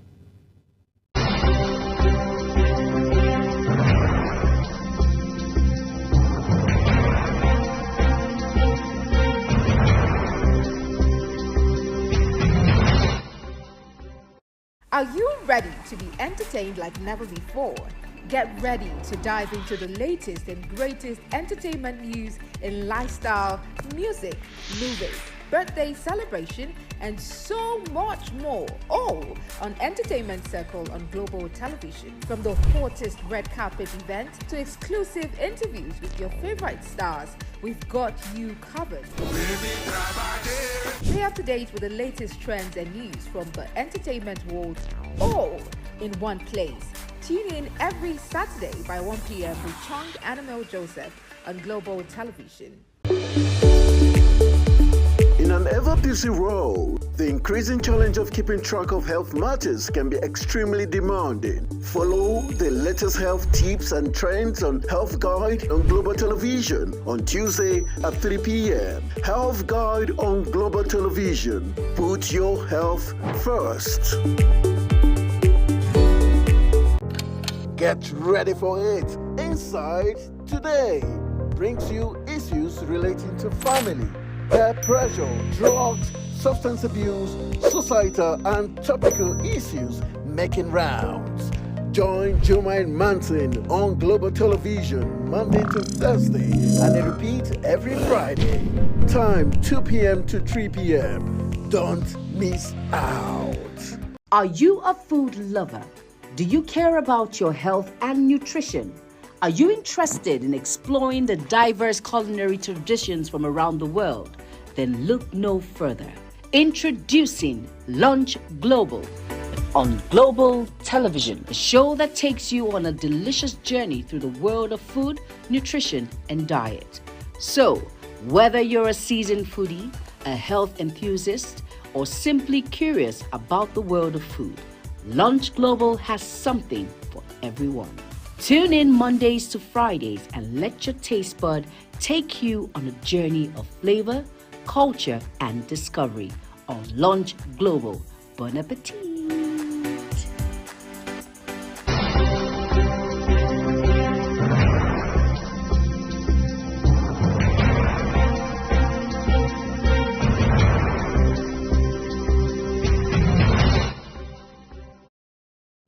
I'm joined by someone to help us make sense of the development in Edo State right now, particularly as it has to do with internal politics. Because if we don't get it right, apparently within political parties and their ranks, there's a near impossibility that Nigeria will get it right within the structure of governance. I'm joined by Abdul Wahab Ekehide. He's a public affairs analyst. Thank you, Abdul Wahab, for making out time this Monday morning to be with us on Global Morning. Thank you, and good morning, Nigerians. It turns out we're going to your state, your home state, to talk about events right there. But let's begin with what we have come to find with how political parties work. For example, in Zamfara, we had seen how that a particular party was not even on the ballot because of internal wrangling. We've seen that happen in a few other states across this country. We've seen the damage that internal conflict within political parties has done to the fabrics of the polity as we know it, and even governance ultimately. What's your sense of what is happening in Edo State right now, particularly as it has to do with the PDP? What is happening in Edo State? First of all, before I start again, let me say good morning, Nigerians. And coincidentally, I am also a convener of the Edo Concerned Patriots. So I'm mostly concerned about what's happening in Edo State. And I must tell you that what is happening is disregard of internal democracy within the political party. In this case, the PDP. You see, every political party has set rules for themselves. And that rules is embedded in the constitution of every political party. And to strengthen the rules, the Electoral Act also gives some bites or support to what you have in your party. And what it means is that political parties must learn to obey and then respect the rules they set for themselves. Because if you set rules for yourself and you don't obey it, then what you are simply calling for is disunity, chaos, and anarchy. And that's what we are experiencing in the PDP in Edo State as we speak. You see, the democracy is beautiful. And why do they call it democracy? Because it is participatory. It needs to involve everybody who is 18 and above. Right. And in terms of political party, every card-carrying member of your party should have a fair and a level playing ground when it comes to internal elections like primary elections. You know, parties set up rules to say, okay, before we get to primary, we need to elect delegates because the new Electoral Act has given such powers that you need to elect delegates that will now elect the candidate, or you do a direct primaries.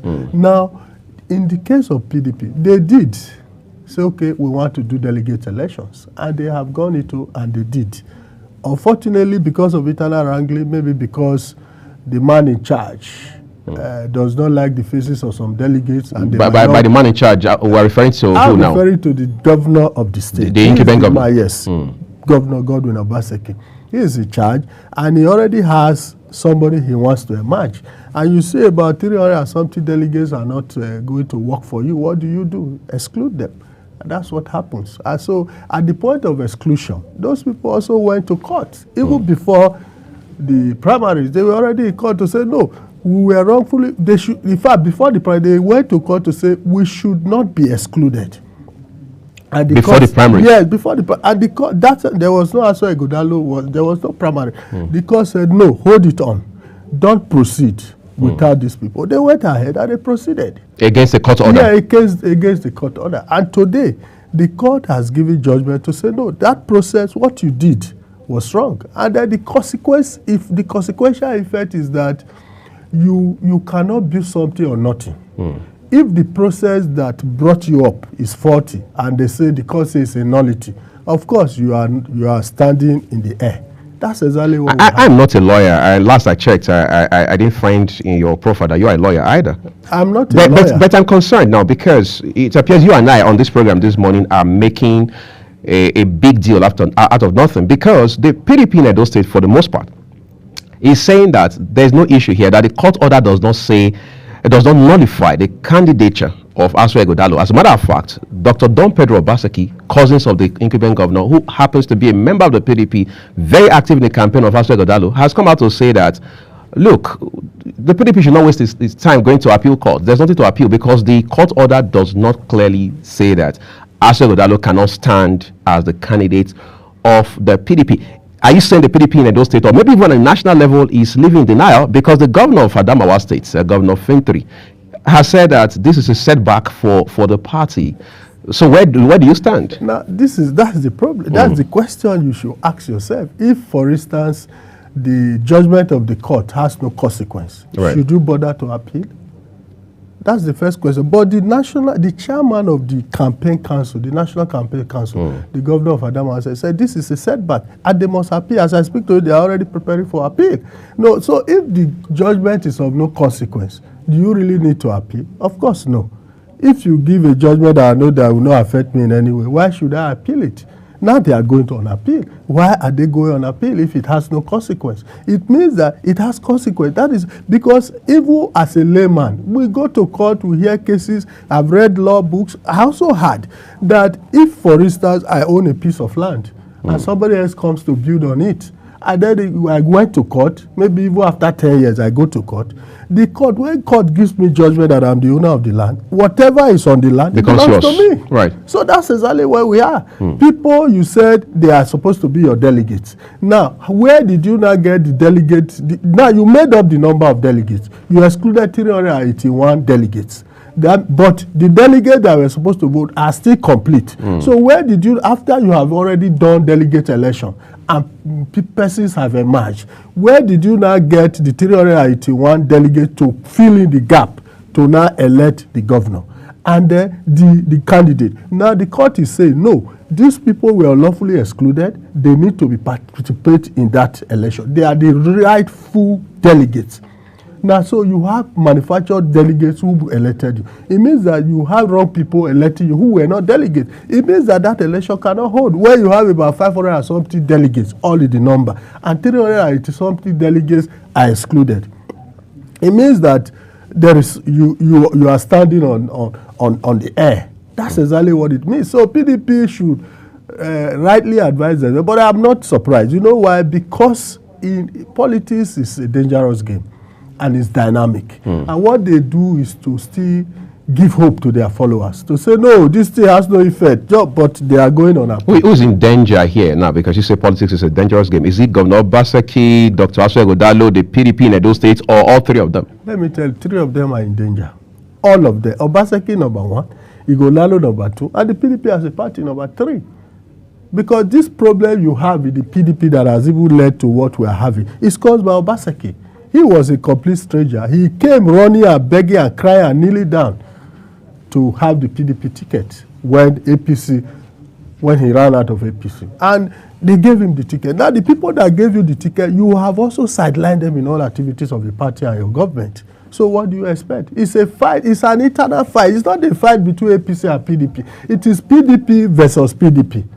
It is PDP versus... So if you check, you see that the legacy party, those who were in the PDP before Obaseki came, those are the people that Obaseki is fighting with.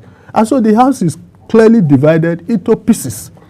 There are even more than 4 factions within the PDP in Edo State. As we speak aside Obaseki's faction and Danobi's faction, do you have other factions? Are you not aware of the same, what's his name, the former deputy governor, Philip Shaibu? Are you not also... Who is now romancing the APC, yes, by the way? Yes, it's romancing. Yes, of course. He has no choice. And then are you not also see the fact of Aslem Ojezua, who was the APC state chairman, who followed Obaseki to the PDP, and who also was a contestant in this primary election, who has also gone to court.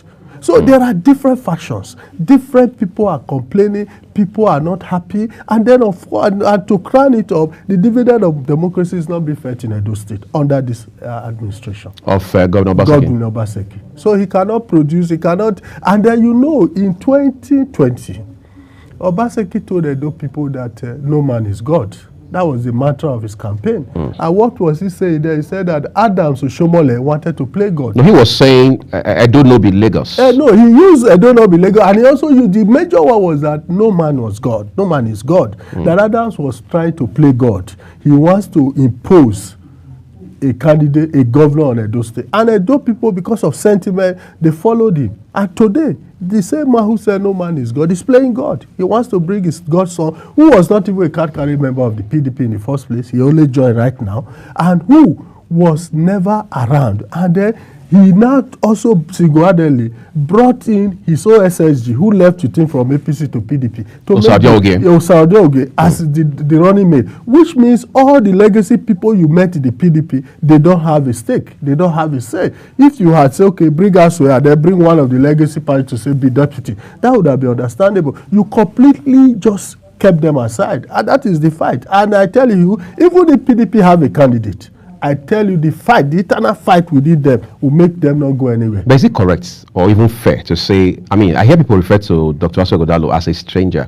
For a man, I mean, I watched his interview time and again where he has said that even as a young boy, he played in the rain at New Benin. I mean, for those who know Benin very well, New Benin is a central part of the city. Yes. And then he has talked about how that even his hometown in Eboyini, he has a foundation there in memory of his late parents that he still funds along with his siblings. And then he has talked about how that he has worked with the government for several years. I mean, under the leadership of Governor Godwin Obaseki. Is that person a stranger? Yes. You know how you know a stranger. A stranger is that man who do not come home when he is needed. Was there a time he was needed, he didn't show? Yeah, that's what listen now. You know, the greatest problem the Edo Central has always had in Edo State is water. They lack water. It's a challenge, even as we speak. Even for the university community of Okuma? There is no water. That's the challenge. And for a man of his capacity and capability, who has held so many positions, he could not provide water for his people. He could not, even influence. He's working with government. He has not influenced any major development, even to his village, not to talk of the whole Edo Central. Now, he is a stranger because, first, if you check, he does not even understand his language. That's number one. Secondly, he is not in tune with the happenings of the people. If he comes to Edo State, he's in Benin. Once he finishes for Benin, he flies back. He doesn't go to his village. It is because of election that he's going back to village to mingle with his people. Is that the kind of governor you want? A governor that is a capitalist? They are only interested in building their estate. They are capitalists in nature. And they all believe in profiteering. They don't believe in generosity, in philanthropy. No, they don't. If he believes in philanthropy, a lot of these people would have benefited. As we speak, he was chairman of Sterling Bank. There is no one single Sterling Bank branch in the whole of his local government. Not one. at least as chairman of Sterling Bank, he should influence that one branch should be in his local government, so that at least one or two of his people should be employed there. Some of them read accounting, some read banking and finance. They are there, should be employed in that branch. But there is no bank. But if he has been able to influence such an opportunity for his people, he may not know, because he's not necessarily going to come to the public to make a statement of it. But he's the one telling you that he has a foundation. He has the, why didn't he say that? That should be part of his records. So say, oh, I brought Sterling Bank, I employed so people, I did this. That's what he should be telling us. But he has not told us that. This is the time to sell himself, and those are the things he need, because charity, the white man that taught us English, they say charity begins where? At home. So you can't go and start charity abroad and then you want your people to clap for you. It's not possible. So what he's doing now is that because he has access to a lot of money, he's trying to buy the conscience of the people. But I tell you, Edo people are wiser. That will not. There are people who blame the governor, Obaseki, for saying, they say he's the one bringing, quote unquote, bringing Ighodalo, is the godfather, political godfather of Ighodalo, and they feel uncomfortable with that because they feel it's an unfair advantage that the governor is giving to him, given that there are other people who were hitherto interested in the tickets of the PDP in the state and all of that. Is it realistic to expect that in Nigeria, as we know it today, in 2024, that an incumbent outgoing governor will not support somebody he finds anointed, as we say in Nigeria, or is it just a case of political expediency? Well, the way we play politics here in this part of the world is quite different from normal way politics should be played. So ours is abnormal? Yes, it's really abnormal. I tell you, politics should be played based on, first, acceptability. Who do the people really like? Is this person accessible? Popularity. Is it that person who has a passion for the development and the improvement of the livelihood of the people? That somebody who has a passion to make sure, because government is all about welfareism. Right. If you check our constitution, section 14, subsection 2b says the primary purpose, security and welfare of the people is the primary purpose of government. So every other thing, build road, build this, they are all secondary. The primary purpose. So government is all about welfareism. So if you cannot take care of the welfare of your people, then you don't have business in government. And let me tell you, now the challenge Obaseki has is that you met people in a house. In 2020, it's like somebody that was under the rain. And people say, okay, you ran. They say, okay, come on. They gave you shelter. And you came in. Those same people, before Obaseki, PDP already have a candidate, an anointed candidate, Honorable Ogbede Hama, who was supposed to fly the ticket of the PDP in that 2020 election against the Obaseki if he had remained in APC. And then you came. Some agreements were reached. Now you are leaving. Shouldn't it be first refusal? Give him the option of first refusal to say, oh, do you still want to be governor? Or should we go back to that agreement? Let's have a frank talk. And if the guy says still... Between who and who? Between Obaseki and the legacy PDP he met. The Dan Obi, the Ogbede Hama, the man who was so popular. Ogbede Hama there was very popular. Now, if you discuss it, you say, no, I don't want to... okay, you say, but I have so person. You sell it to them, but can you be deputy to him or something? But those things were not done. You are just acting like an emperor. How do you intend to rule a state like that? You were the one that said you don't want Godfatherism. The Adams was playing God. Now you want to play God. You are bringing your godson, somebody who is not a real participant of the PDP. Let's talk about the PDP for a second with regards to Obaseki's posture, as it were. I remember, I watched firsthand when Obaseki went to the secretariat of the PDP on First Circular Road in Benin to formally register with the party. On that day, he gave a very brief, unscripted speech, and he did tell them with emphasis and repetition that I read your constitution as a party the whole night before this morning, and that constitution tells me very clearly that on account of joining this party today, I've become the de facto leader of this party. They all agreed. In fact, the chairman of the party, Dr. Anthony Azegbemi, in the States, acquiesced by several nods to it. The video is still on YouTube. Of course. That's number one. Number two, we have heard the governor, either directly or in subtle presentation, say that he bought, quote unquote, the ticket of the PDP. He paid for it, even though we know that Danobi and his team are now saying that the governor should come and provide evidence of what he paid, who he paid, so how much he paid. But that's not what we want to delve into now, because we can't independently substantiate that. However, The PDP, we also know, delayed its primaries in 2020 because it left the door open, because it was already very visible that Obaseki will eventually leave the APC. So can we not say the PDP got what it deserves? I think they did. Honestly, they did, because for me then, it was like selling the party. Because even then, there were these rumors going around that Obaseki paid 6 billion for them to allow him and his deputy to be the ordinarily. Yes, if they had allowed him and say, okay, we'll give you a deputy, that would have been, maybe they won't have this problem. But they allowed him and his deputy to come into the party and pick the 2 tickets. You understand? So he actually bought it. But people gave him that chance. You remember he even went to Rivers to lie down for Nyesom Wike to come into, and he was one of those who made the coast clear for him to be the card carrying, to be the party flag bearer in that 2020 election. So I tell you, for me, it's like a betrayal of trust.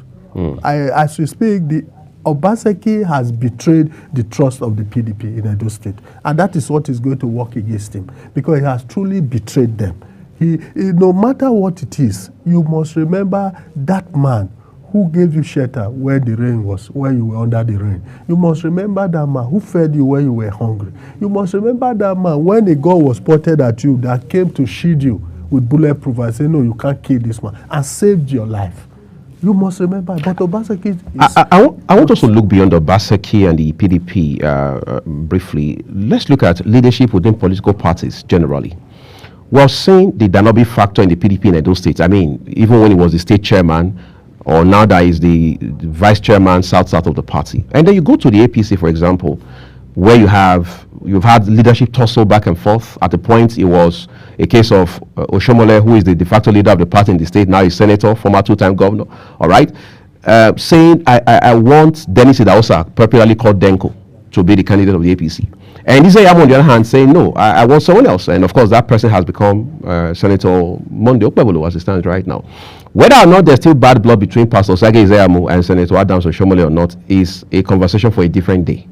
But how that will shape the chances of the APC going into this election on September 21 is something that should be of concern to every right-thinking politician in the States. And then you go to the Labour Party, where you have Olumide Osaigbovo Akpata.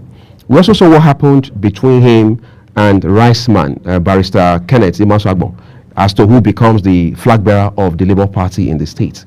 How that even the former chairman of the party in the States, Dr. Kelly Ogbaloye, was dragged into the whole mud, as it were, and so on and so forth. Let's talk about leadership within political parties. They say democracy is expensive.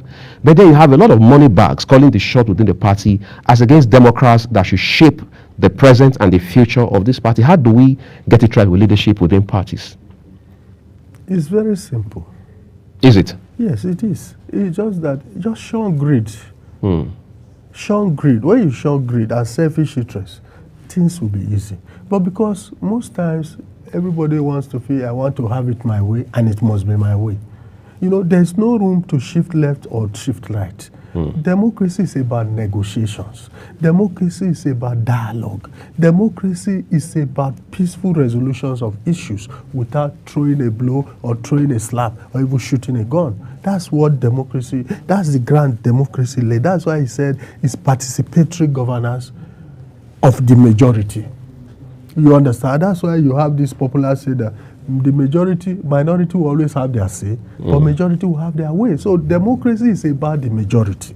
And if majority say this is where we want to go, that should be the area. But you see, most times in political parties, only few leaders decide where to go. Even when the general populace are saying no, membership and say this is where we are going, they want to coerce with money and with power and with force to coerce the people to follow their way. And that is why we keep having problems.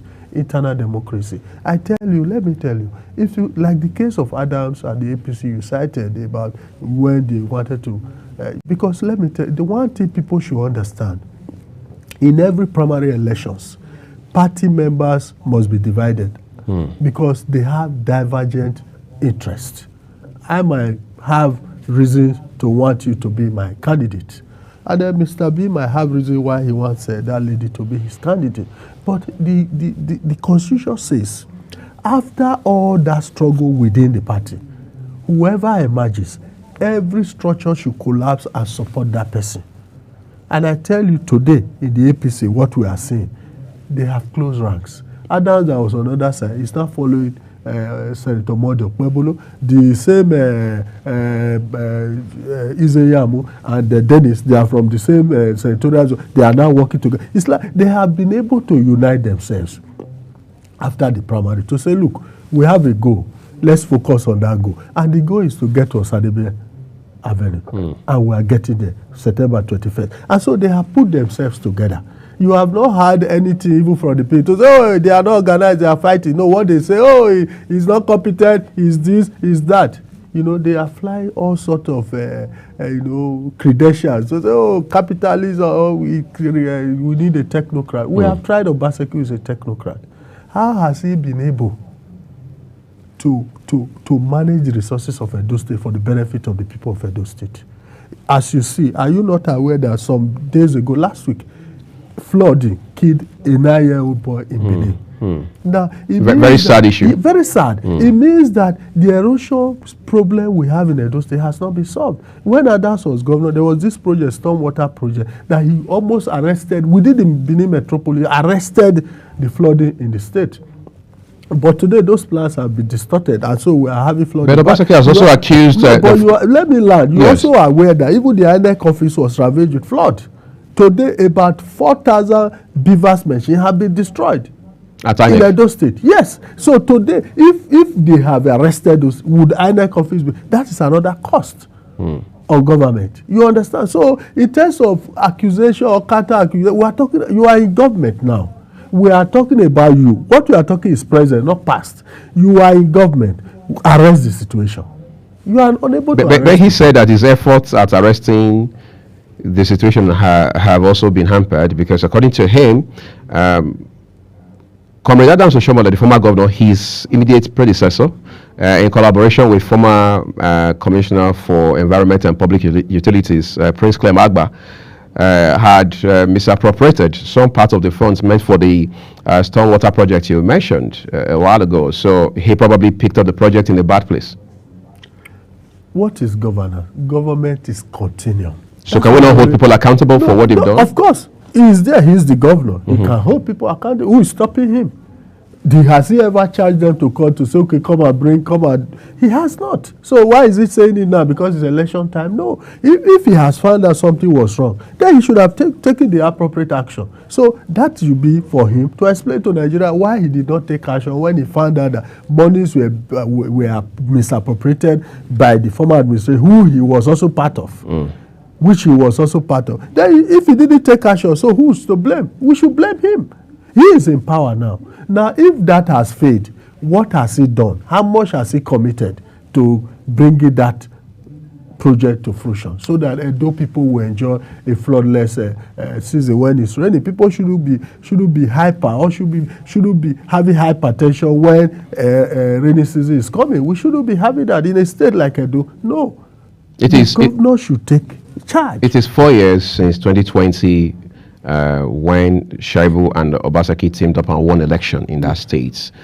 Going into this 2024 gubernatorial election in the state, because obviously it's an off-grid election, and you hear people say things like federal might. What do you see differently with this one? What we see differently now in Edo State is like the people of Edo are resolved and are resolute. They have seen Obaseki. You know, it is when you have the past that you can actually compare with the present. They saw Adams 8 years.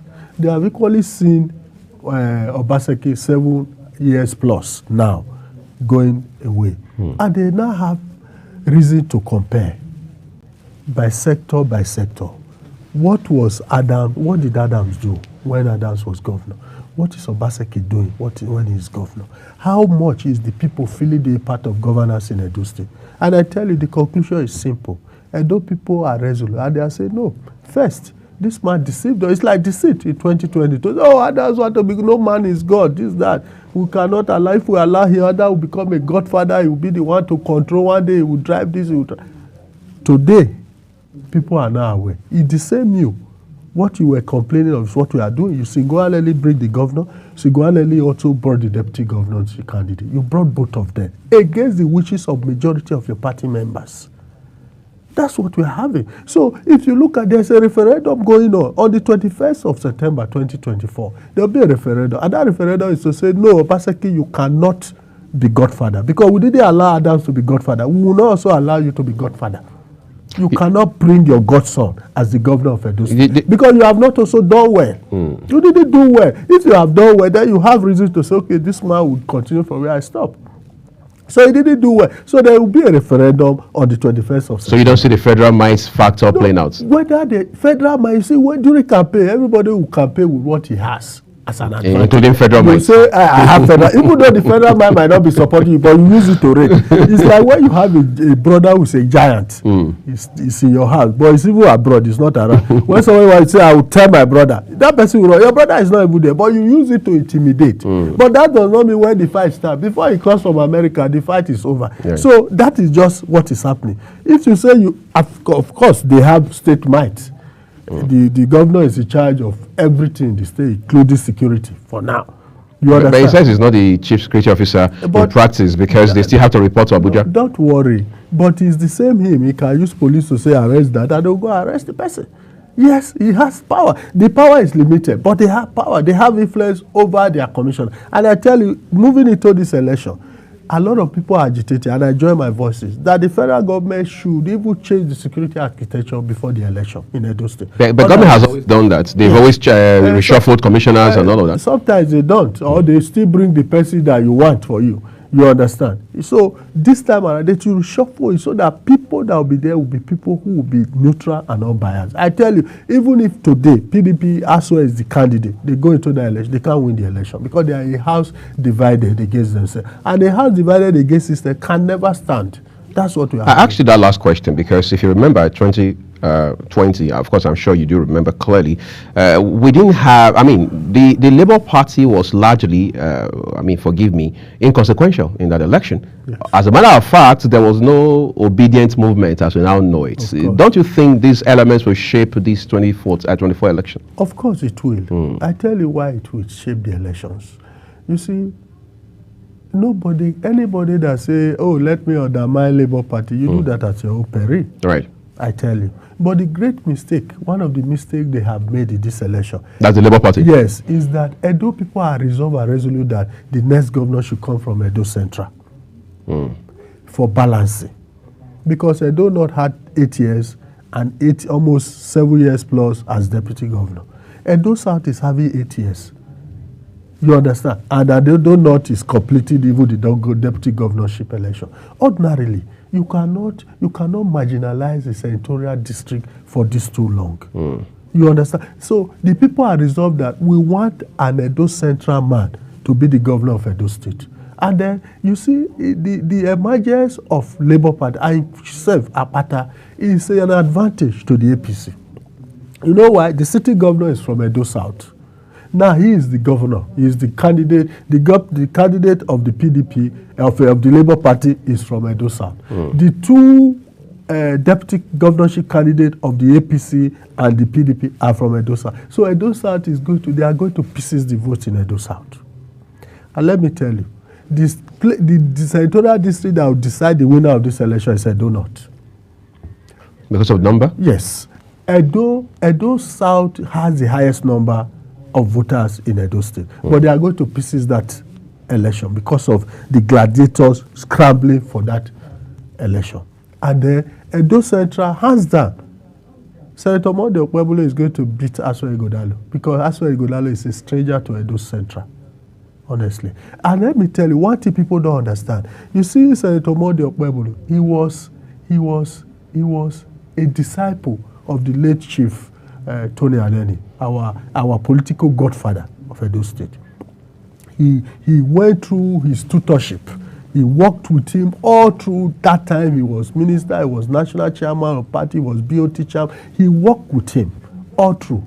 And so he's a man that was tutored and he knows, because any policy is that grassroots must be empowered. He touched every part. And that was why since 1999, even when Adam came with those strong force, APC has never been able to win the senator in Edo Central. It's all PDP. This is the first time an APC person is winning, and that is because of the affinity he has with Aneni and getting from him all the tricks, the template to always take care of your people. And he was taking care of his people, and that is why he defeated a city senator to become the senator of. This is the first time APC is producing a senator from Edo Central since 1999. That tells you how far. These are the same people that is going to vote, and you think that this man will not have the vote. He will have the vote. And Edo Central, let me tell you, whether anybody likes it or not, 80% of Edo North is APC. I need to talk to you about something, or maybe we should pretend about it. Money. Money always plays a part in our election, especially on election day itself. We've heard a term like financial inducements. Does it bother you that could also be one of the factors shaping this coming election? Yeah, you cannot take away that. That's why there's this slogan everywhere: vote buying, vote buying, vote buying. And I tell you, it has even got it to the point that it is the voters that want money. Even if you don't go to, they even go around to scout for who will give them money. That's how bad it is. But it's an unfortunate incident. But I tell you that Edo people are so wise now. They can collect your money and yet refuse to vote for you. They know that ASUA is a money bag. They know that Godwin Obaseki has the state resources, the state treasury in his beck and call. Yes, money will go around. Yes, of course. But I tell you, Edo people are ready to collect your money and still go out for that referendum. There is no saving face for Obaseki in this election. He's gone, and his godson is gone. I must assure you that. That is the resolve of the people of Edo State. And I hope we'll learn that lesson and learn it very well, particularly as it has to do with leadership within political parties. Because if we continue to have political parties that are troubled and conflicted on a constant basis internally, then it means democracy in Nigeria ultimately is being threatened. I'd like to say a big thank you to you, Abdul Wahab Kekede, Public Affairs Analyst, for sharing all of these very important insights with us on the program this morning. The election is still a couple of weeks away. Hopefully you and I will get to have a sit down again. We're taking a break, everyone, again. When we return, Queen Agaba and I will wrap up the program for you. Do stay with us.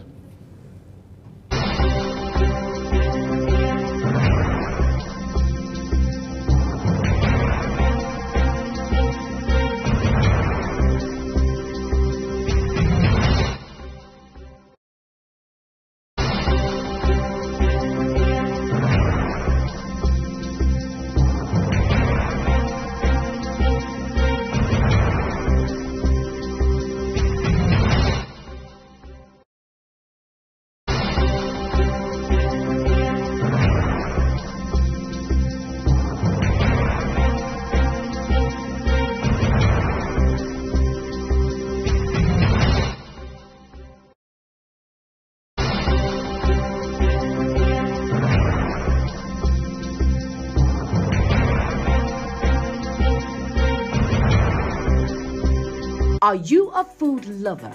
Do you care about your health and nutrition? Are you interested in exploring the diverse culinary traditions from around the world? Then look no further. Introducing Lunch Global on Global Television, a show that takes you on a delicious journey through the world of food, nutrition, and diet.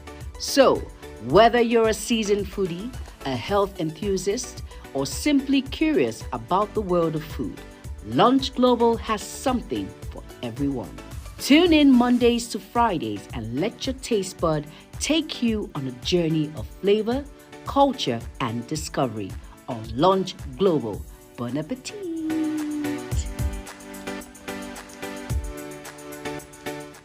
Time check. It's midday. Then it's Midday Discourse. Midday Discourse is a program that covers trending local and international news, current issues, and human-related topics. Join Samuel Odi weekdays 1 p.m. on Global Television. The discussion starts here. Get a shot in, squares it, into the back. It's It's time for sports' biggest moments on global television. The headlines, scores, breaking news, and commentaries on sporty events. Talking with the biggest players, strikers, and about the slam dunks and goals, stunning saves, near misses, and upsets. Let's talk about the greatest home runs, comebacks, knockdowns, and victories. Talk Sports with the King of Sports, Anthony Momodu. Weekdays, 10 a.m. Don't miss out.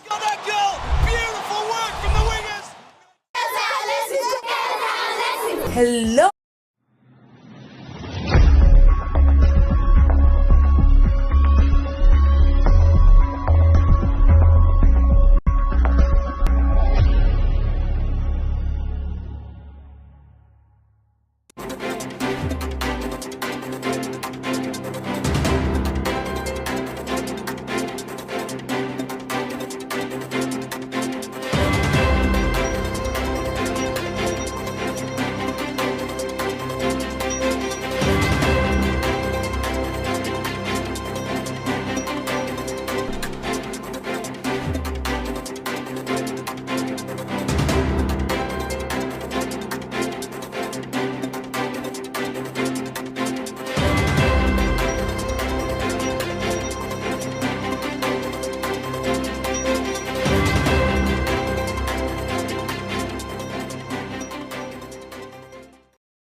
Many thanks for staying with us. Interesting conversation there on the build-up to the Edo election, party politics.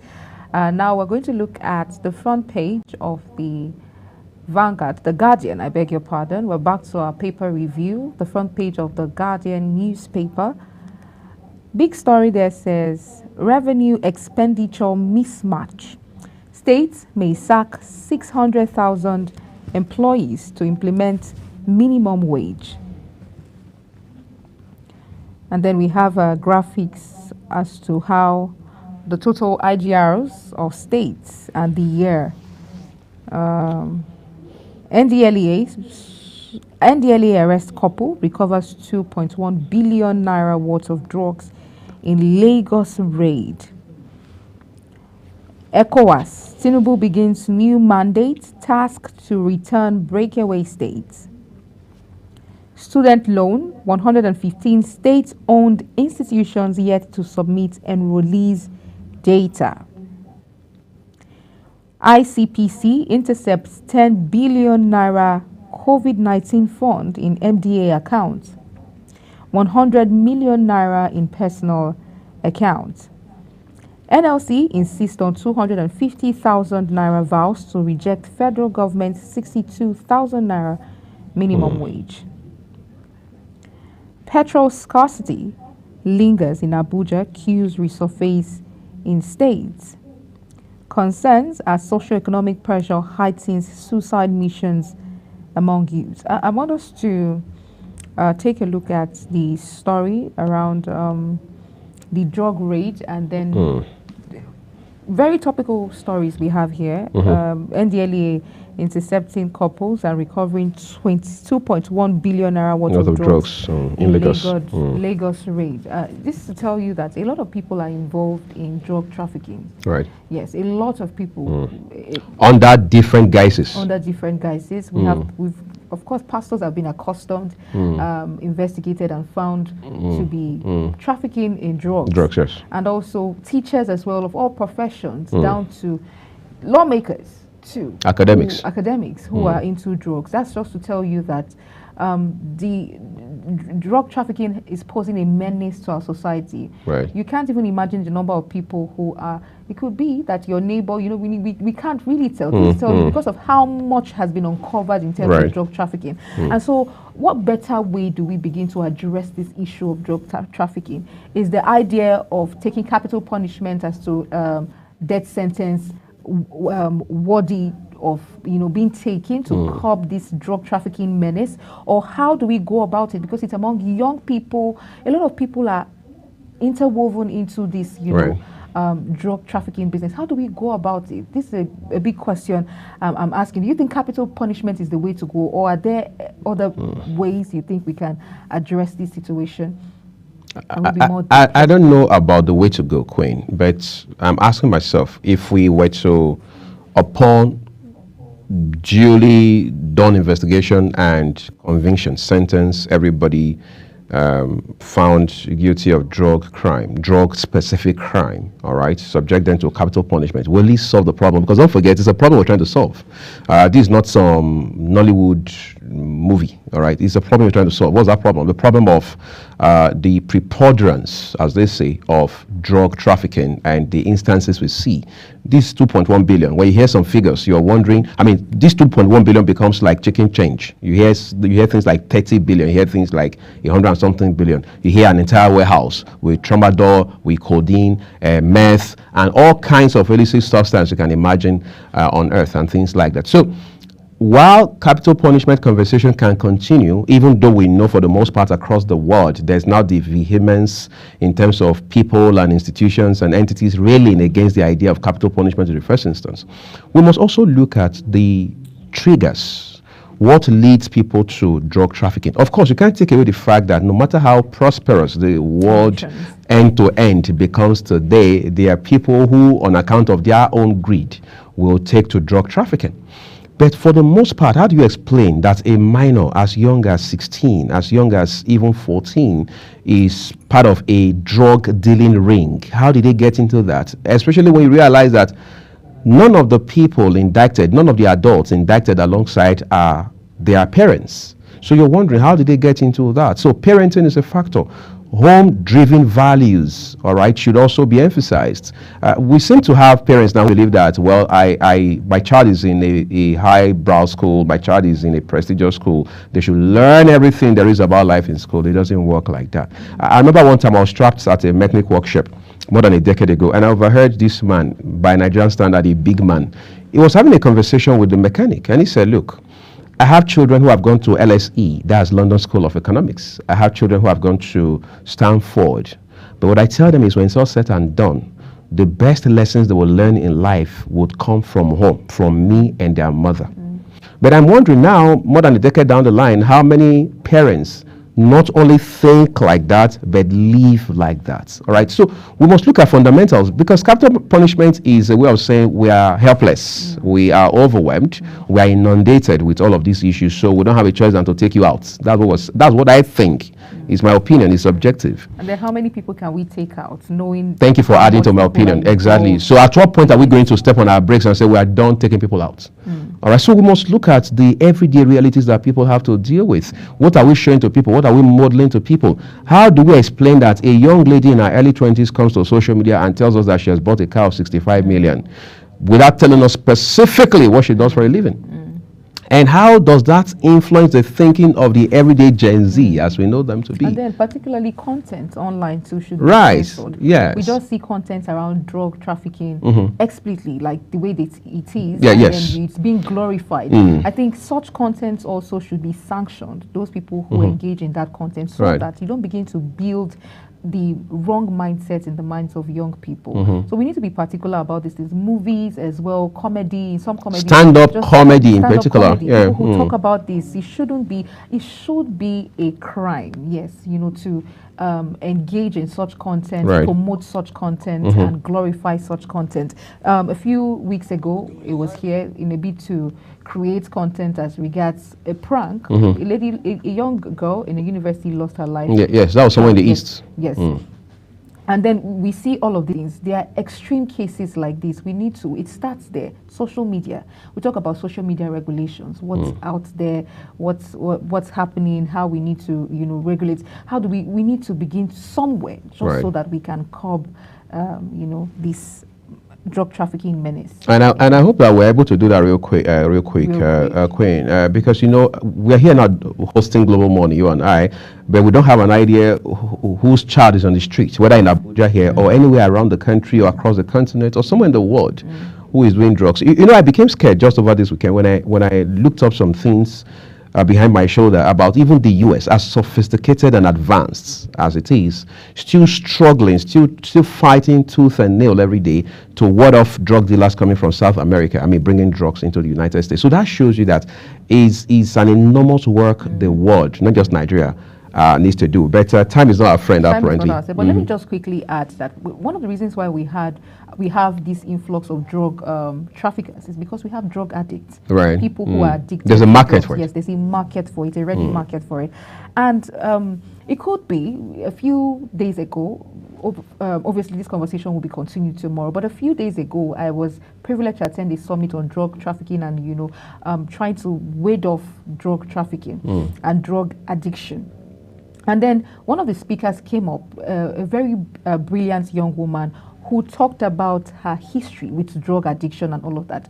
That you never know, her parents never knew she was into into drugs because maybe because parents are not so concerned. Was she using or dealing or both? She was using. She was using. Yes. So we're talking about those that are using drugs. And then she pointed out something that it could be your neighbor. We should have an eye. Parents should be extra careful and extra. Should prioritize the welfare of their children, know what's happening in the lives of your children, who are they talking to.